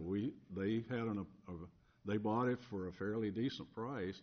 We turned around and it got appraised for, $90,000 or something? And that's what we had to pay for it, even though they bought it for $60,000. My understanding was that whole plot of ground was appraised at a higher rate than what the owner was paid for it. Well, I think we went off of the Medco appraisal. Well, and we didn't get a new appraisal on it, but don't still talk it to was the former higher. owner. But anyway, if it had been 1 minute past when the other land sold, it would have still been, we'd have to pay for the appraised value. It cannot be anything else. That's the way you have to operate. I mean, I don't like it either, but we see this all the time on engineering and planning developments, is that we have to pay that higher rate. I wish we didn't, but that's the way the city operates. That's the way the state mandates that we operate. So, staff-wise, have I misspoken on anything that went on out there? Not in my opinion, no. Okay.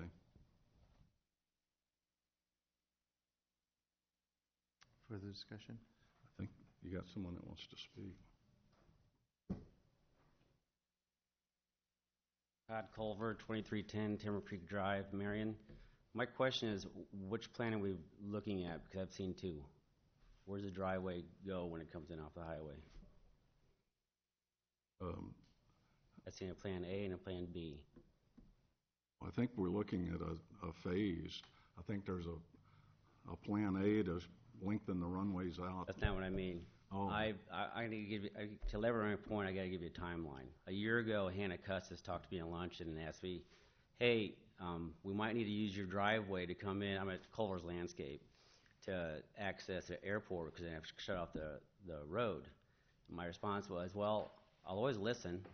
She said, well, let's have a meeting and let's get together. That never happened. A few months later, Nick Glue's in my office looking for a pledge from Medco.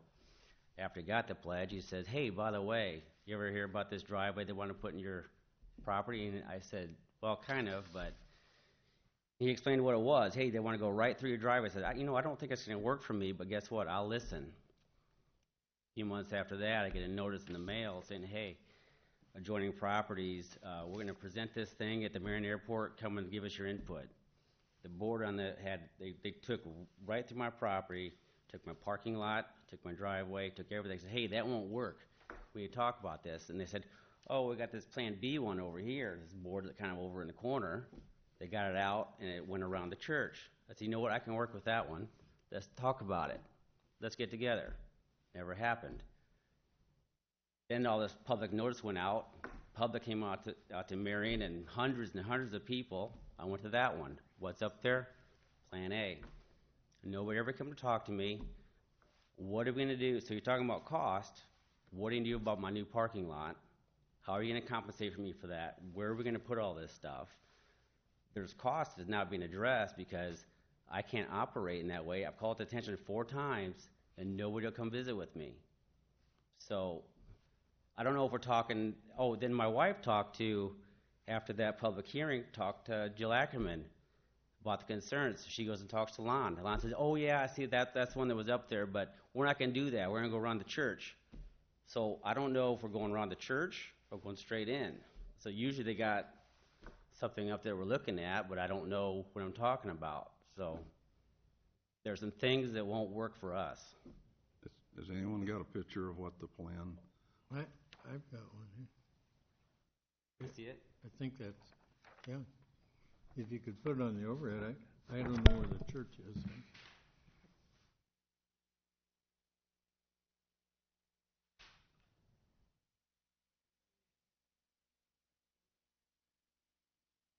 If you could show us what you're speaking on. What is that road? Highway 151. No. The county. Look, what is the road?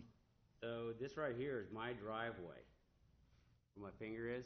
Okay. That's going right through my parking lot. I have mulch bins on this side. The church is right there. They were going to come around the church, but they said, well, they really like this plan better because it lines up better for them. It works better for them. But I'm like, well, works better for who? It doesn't work better for me. I mean, I'm willing to work with this system. I'm willing to work with what's going on, going around the church. But interesting thing, too, when I was at the meeting for the adjoining property, they said, hey, have you ever seen anybody at that church? We can never catch anybody over there to talk to them. They said, next time you see somebody, give us a call. We'll come over there. The very next day, there's 8 cars.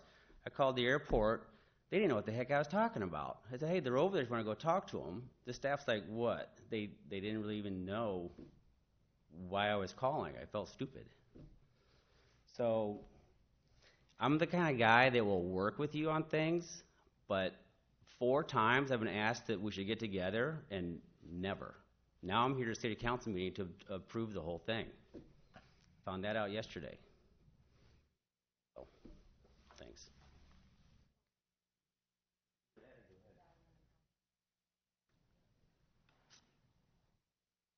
Is anyone from Luxair, anyone that want to address that?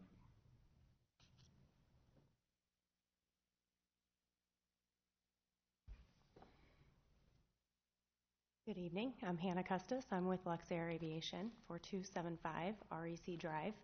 I wanted to clarify a couple of things and just remind also the council that what's all transpired to arrive to where we are today. It's been several years of many, many meetings, many public hearings.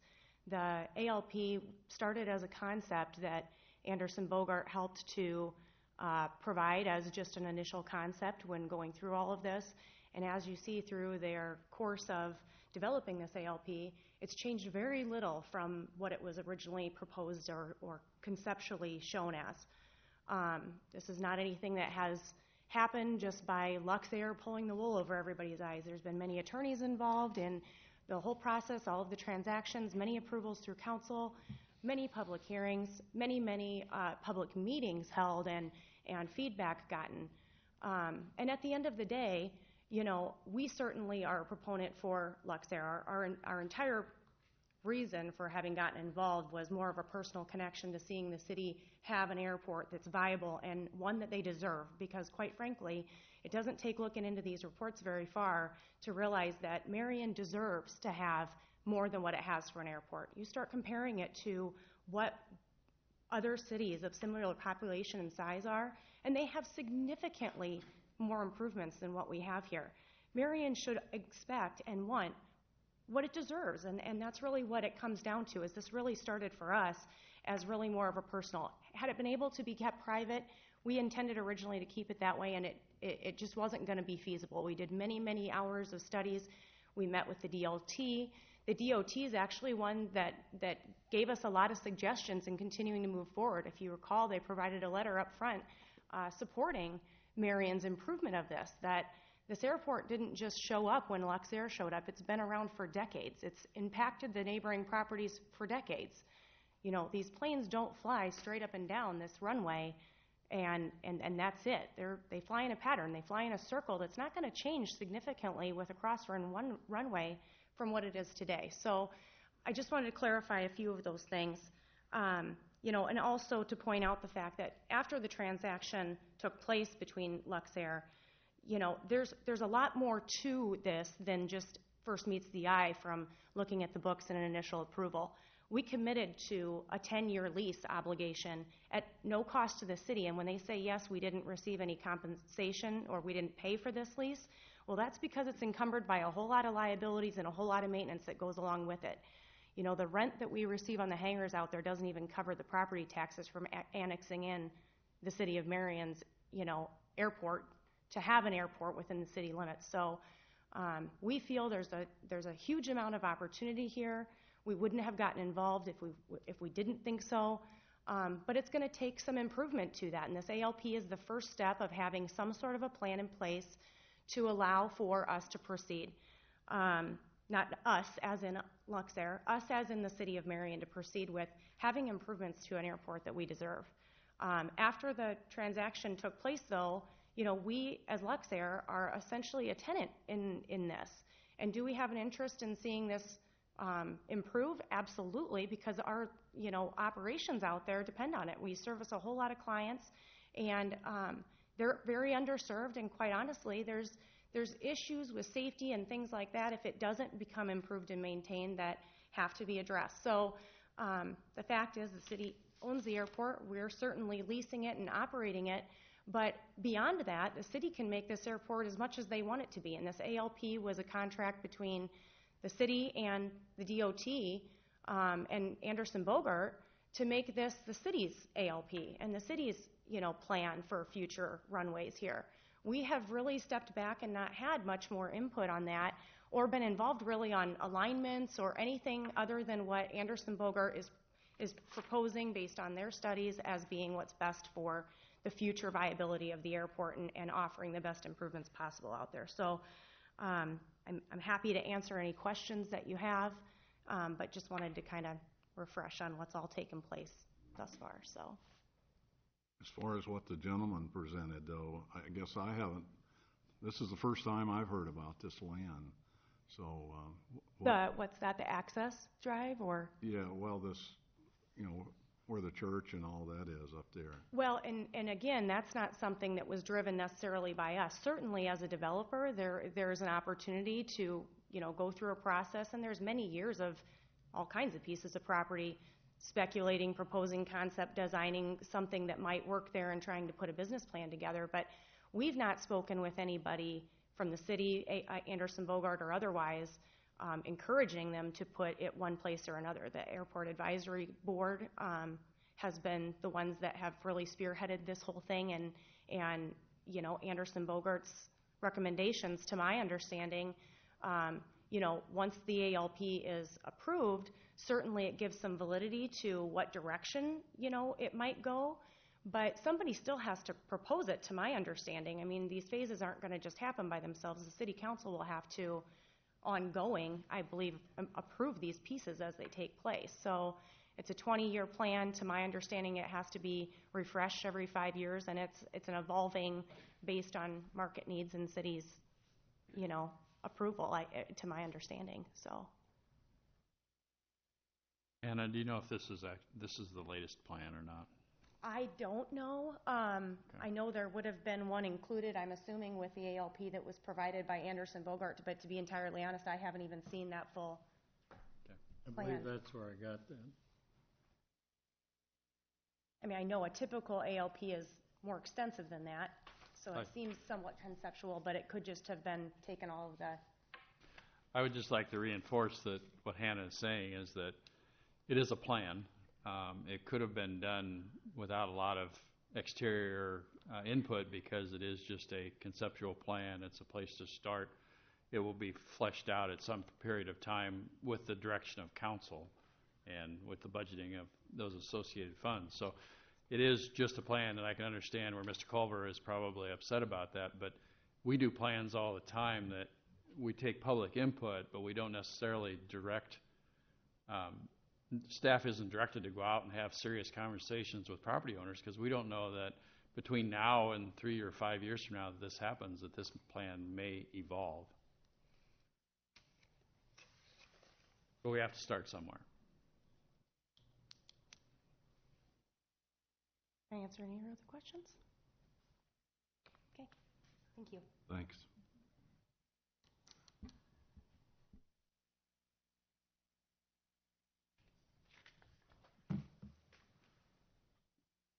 Discussion? So is the advisory committee, they're recommending this plan? Yes, it is being recommended. Okay. I guess, can I ask the gentleman there, has the Airport Advisory Committee talked to you? No, they have not. I only see plans after they're done. Okay. Been prepped a couple times, but nobody's come. I think. Keyword plan. I understand this is a preliminary, but once you accept it, it's in the books. So this has been accepted. If you guys aren't here 2 years, 5 years from now, this is what's in the books. They don't know this conversation. They don't know what we talked about. It's preliminary, great, but this is it. Okay, thanks. There was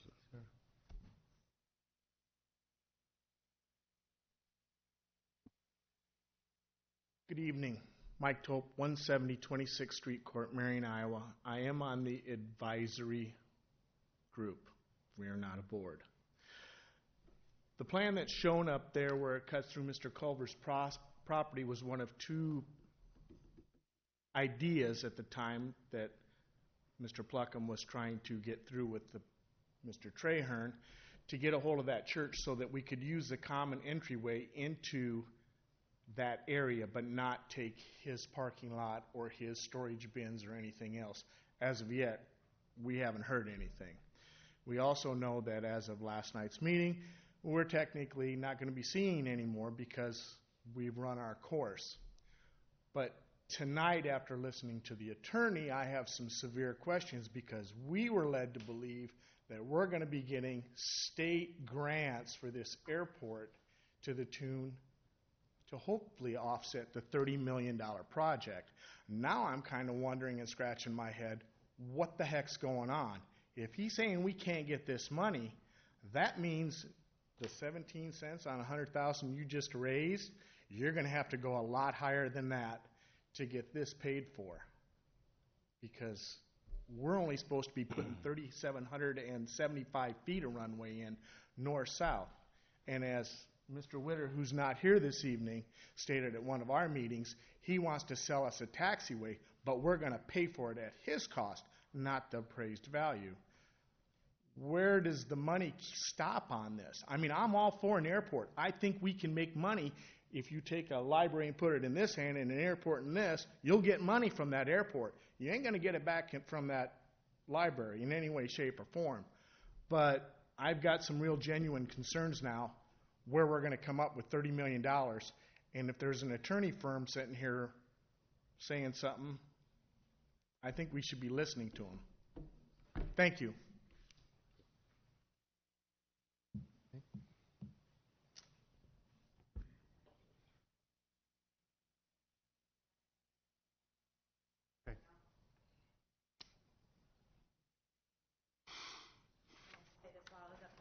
Sorry about that.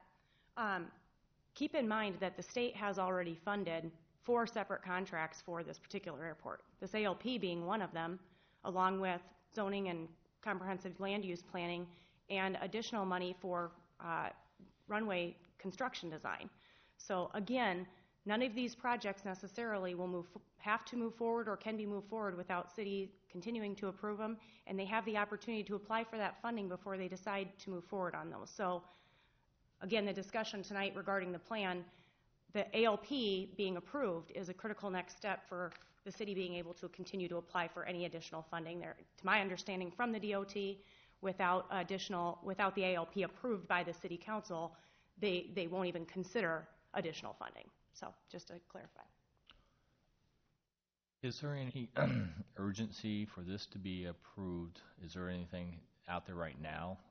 Because, you know, some of the things that have been brought up tonight, I'm so new on the city council that I don't have all the history. But is there, any timeline that this really needs to be approved? You know, would like to be approved now? Yeah, I think in light of grant opportunities or whatever. Yeah, I think that with what Hannah says, I think there's a good opportunity and an obvious support from the DOT to move forward with that. And those applications for the DOT funding, which is what this is all about, are in early April. So if you do not approve this tonight, you really put staff up against the wall because you'll have to approve it. Well, you not have to, but the next opportunity to approve that is in 2 weeks. That makes it difficult to make that next round of funding, which puts everything back a year. I would ask you to consider the source of the information you've got and understand what you understand and what you understand to be the opportunity here.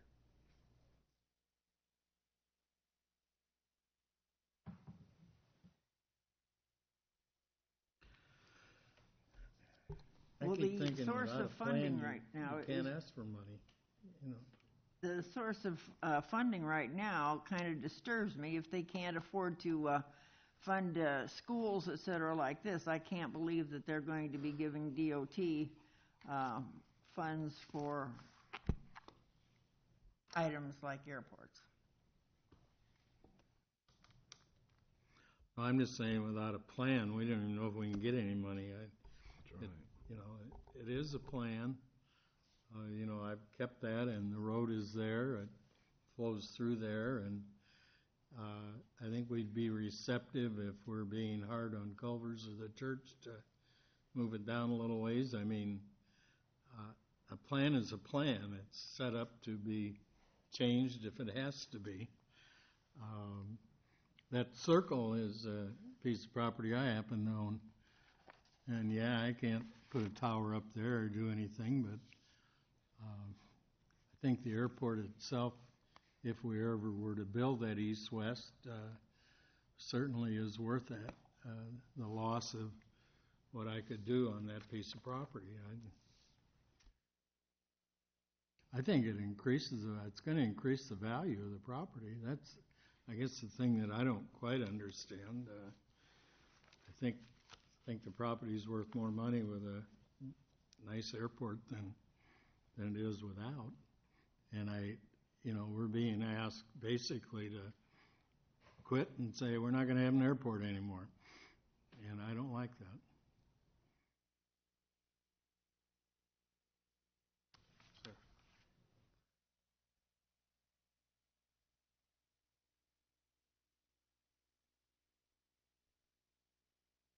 Conrad Ramsey, 2835 26th Avenue. This is very confusing to me. This is all brand new, but one of the things that I hear, and I'm going, wow. And I asked the young lady there, I says, well, there's been funding already? Yeah, 4 times. Who from? DOT. Then I hear, well, unless we actually have a plan, a preliminary plan, not an actual plan, we won't get any more funding. From who? The DOT.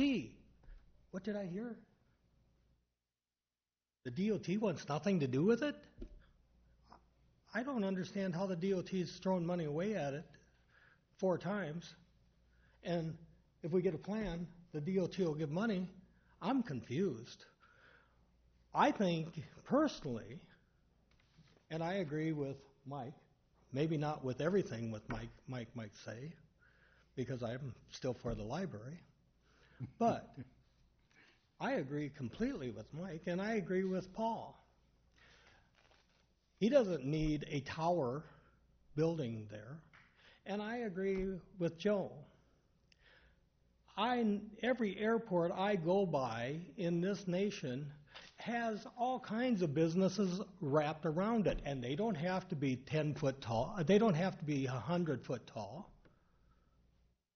They can be 1 story. They can be 2 stories.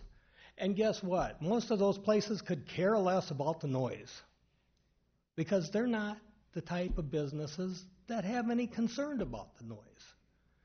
And so this is a prime example of a very good proposal to an existing airport for the betterment of Marion, for the betterment of the community. And from what I hear, the DOTs, they're with it. And so I don't need any alternate facts. And that's kind of a pun. Anyway, thank you. Any other discussion?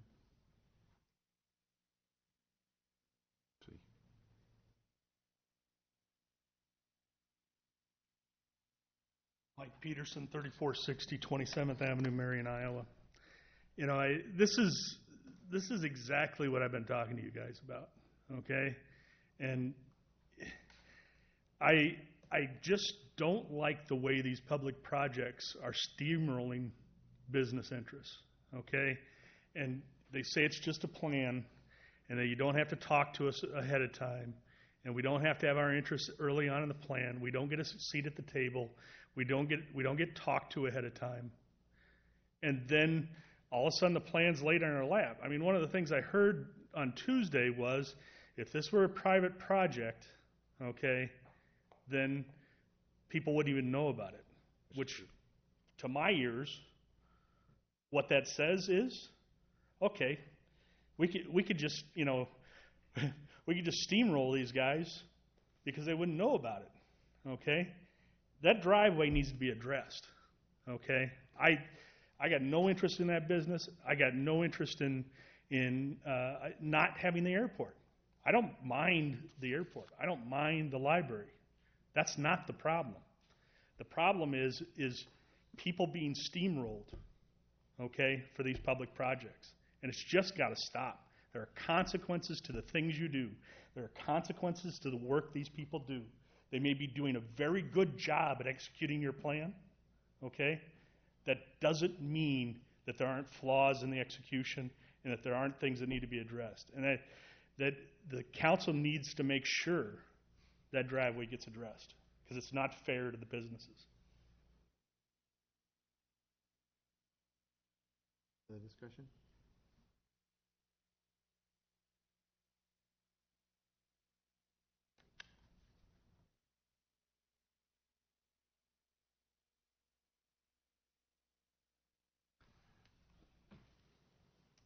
ready to vote? Roll call. Roll call vote. Yes, please. Okay.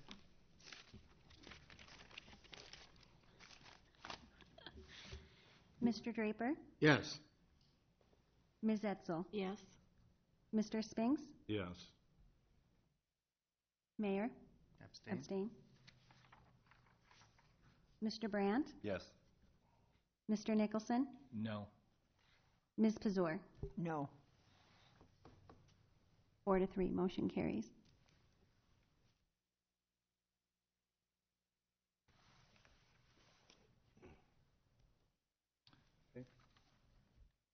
Your Honor, I'd like to recommend approval of resolution number 25872 of intent directing staff to negotiate a tax increment financing development agreement with Barker Financial. Second. It's been moved and seconded to approve resolution number 25872, resolution of intent directing staff to negotiate a TIF agreement with Barker Financial. Discussion?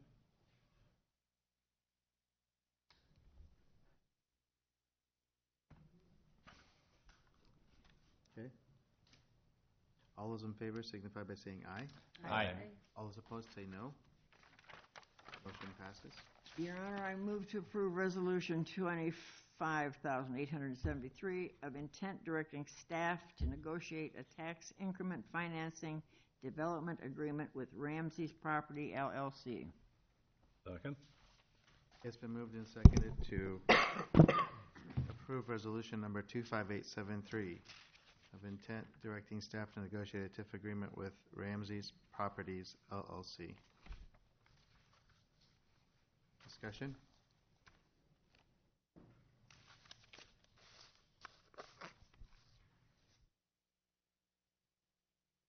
None? All those in favor, please say aye. Aye. Aye. All those opposed, please say no. Motion passes.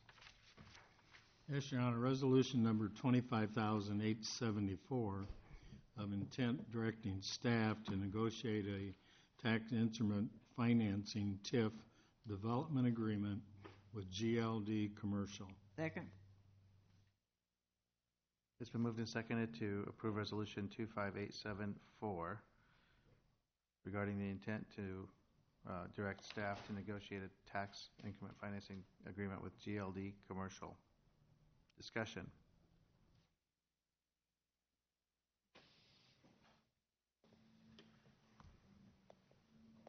None?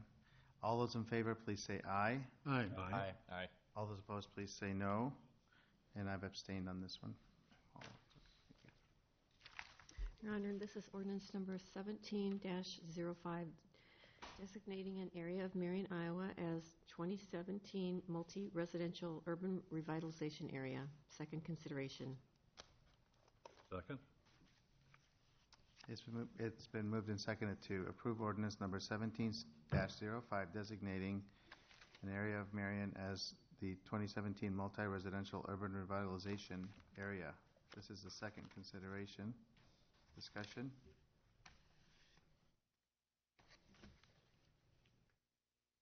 All those in favor, please signify by saying aye. Aye. All those opposed say no. Motion passes. Yes, Your Honor, this is a resolution approving resolution number 25875, approving the non-bargaining pay schedule effective April 1st of 2017. Second. It's been moved and seconded to approve resolution number 25875, approving the non-bargaining pay schedule effective April 1st, 2017. Discussion? Your Honor, I had asked Tuesday night if the council could be included in that. And like a reply to that. Devin? I don't have any information. This is something that can be included, but you can't vote on it in the current year, as Lon had indicated on Tuesday, so it can't. I realize that, but I think that, we've asked for about a year that, and I realize it would take effect after the next election and all that. But if we are increasing, and through our negotiations, 3 to 5% a year, I think the council should be included in that. And that is probably something that we can amend in at a later date because it is not impacting the current year's budget. So that can be done in advance of next year. Thank you. Other discussion? No, you're wrong.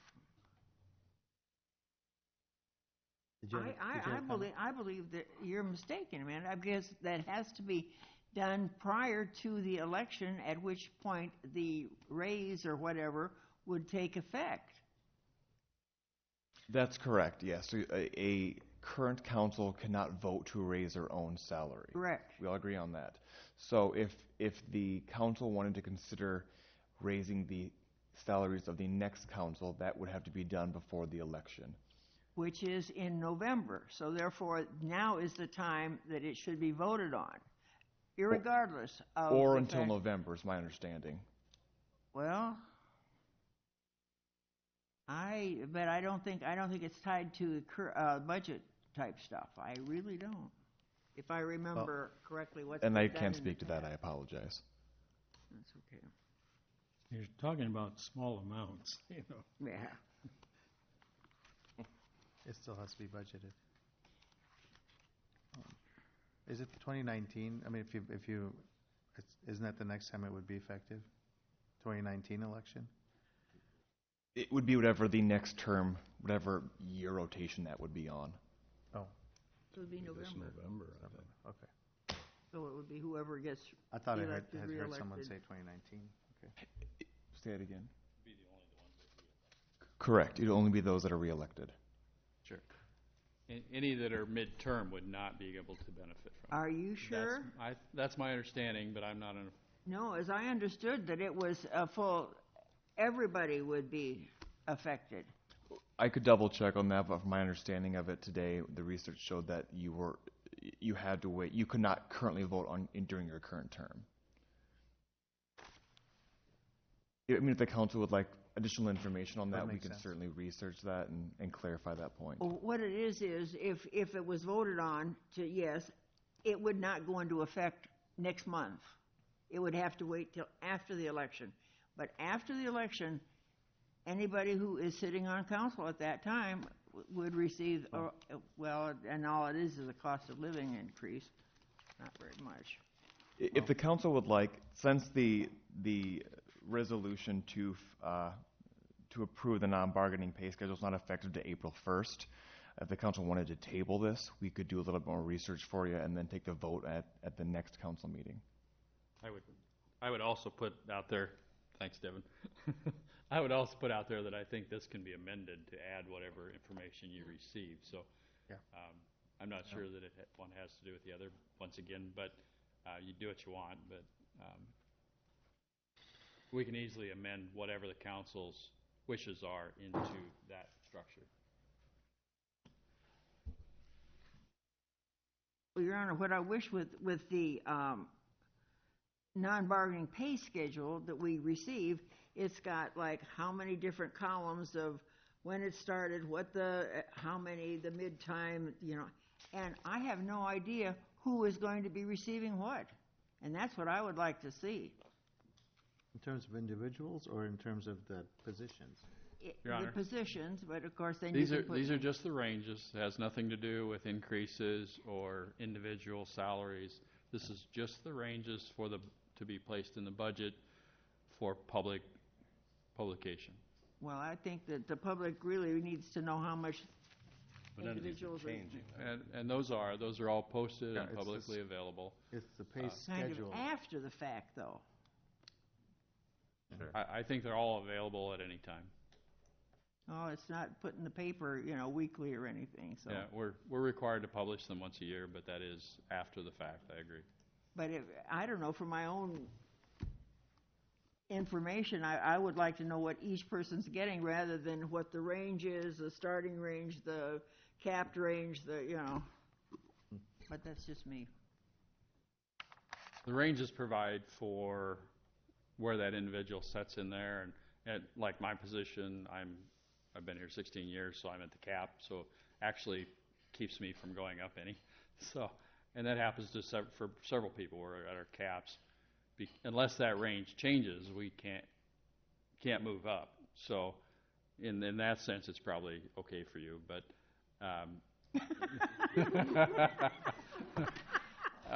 feeling a little guilty, are we? It is just an established range, which allows everybody to move within that range, only based on approvals from council through the pay for performance process. Yeah, like I said, it's very confusing because you've got a whole string of numbers and you don't know what. We're actually finishing up that process, so you will see that fairly quickly. Very good, thank you. Almost sorry I brought it up. Okay, any other discussion? All those in favor of resolution number 25875, please say aye. Aye. All those opposed, please say no. No. Okay, we have one no. Motion passes. Yes, Your Honor, I'll make a motion to approve this mayoral appointment for Curtis Liscomb for the Construction Code Review Board, term expiring 1/1 of 2021. Second. Okay. It's been moved and seconded to approve the appointment of Curtis Liscomb to the Construction Code Review Board. Discussion? Anyone, does someone know the background? Does he have a background in building or anything? Looked like it in the application. Isn't there an application in the packet? I'm trying to remember his. He was. I lost it.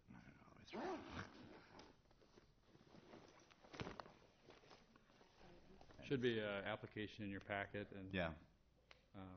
I don't know if you interviewed this individual or not. Civil Mayor. engineer. Oh, okay. Okay. Yep. All those in favor of the appointments, please say aye. Aye. All those opposed, please say no. Okay, the motion passes. I was asked to, who's this from? Me. I was asked to announce that Iowa was defeated by Indiana. Oh. That's what it just said. Okay, discussion time. Start here. There are currently 4 dumpsters taking up parking places in uptown Marion. 2 on 10th Street, 1 on 8th Avenue, 1 on 7th Avenue.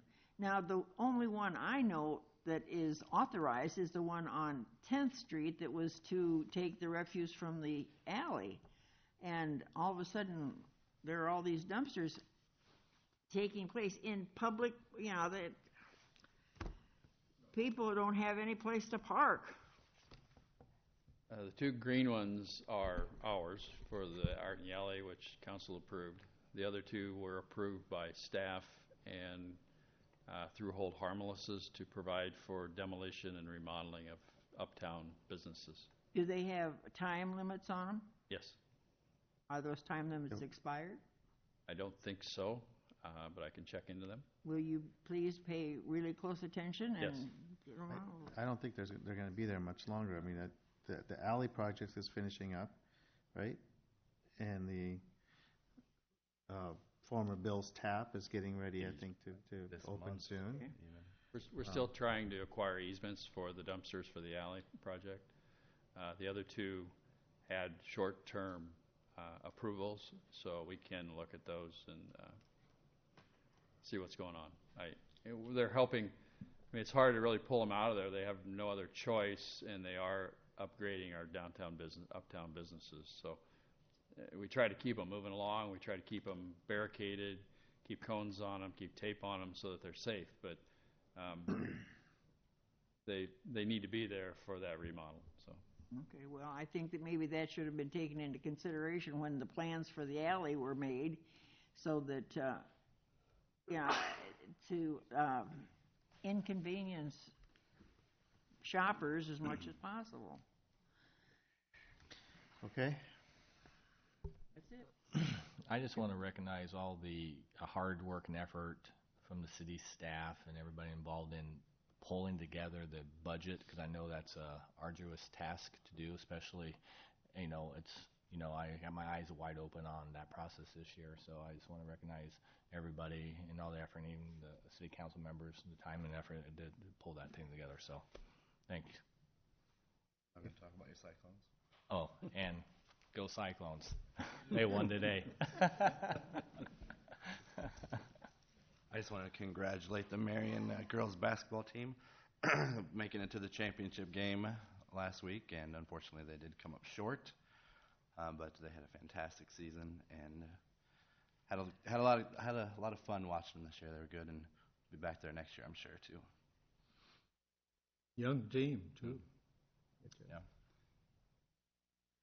Yeah, I got some information in the email this week about the library, and I'd asked the library director if he would get some of that, and they've come out with a one-sheet paper. So he had someone bring some of those over, so he's got that information. And then there was a letter or a pamphlet or something there also. So anyone have this is the latest and greatest information, what I understand, on the library. So if you want to get some of that, he's got them right here at his desk.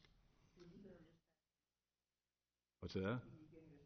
Well, I would say come by and get them. I'll go get you one. And then for personal, we had our second grandson this week born.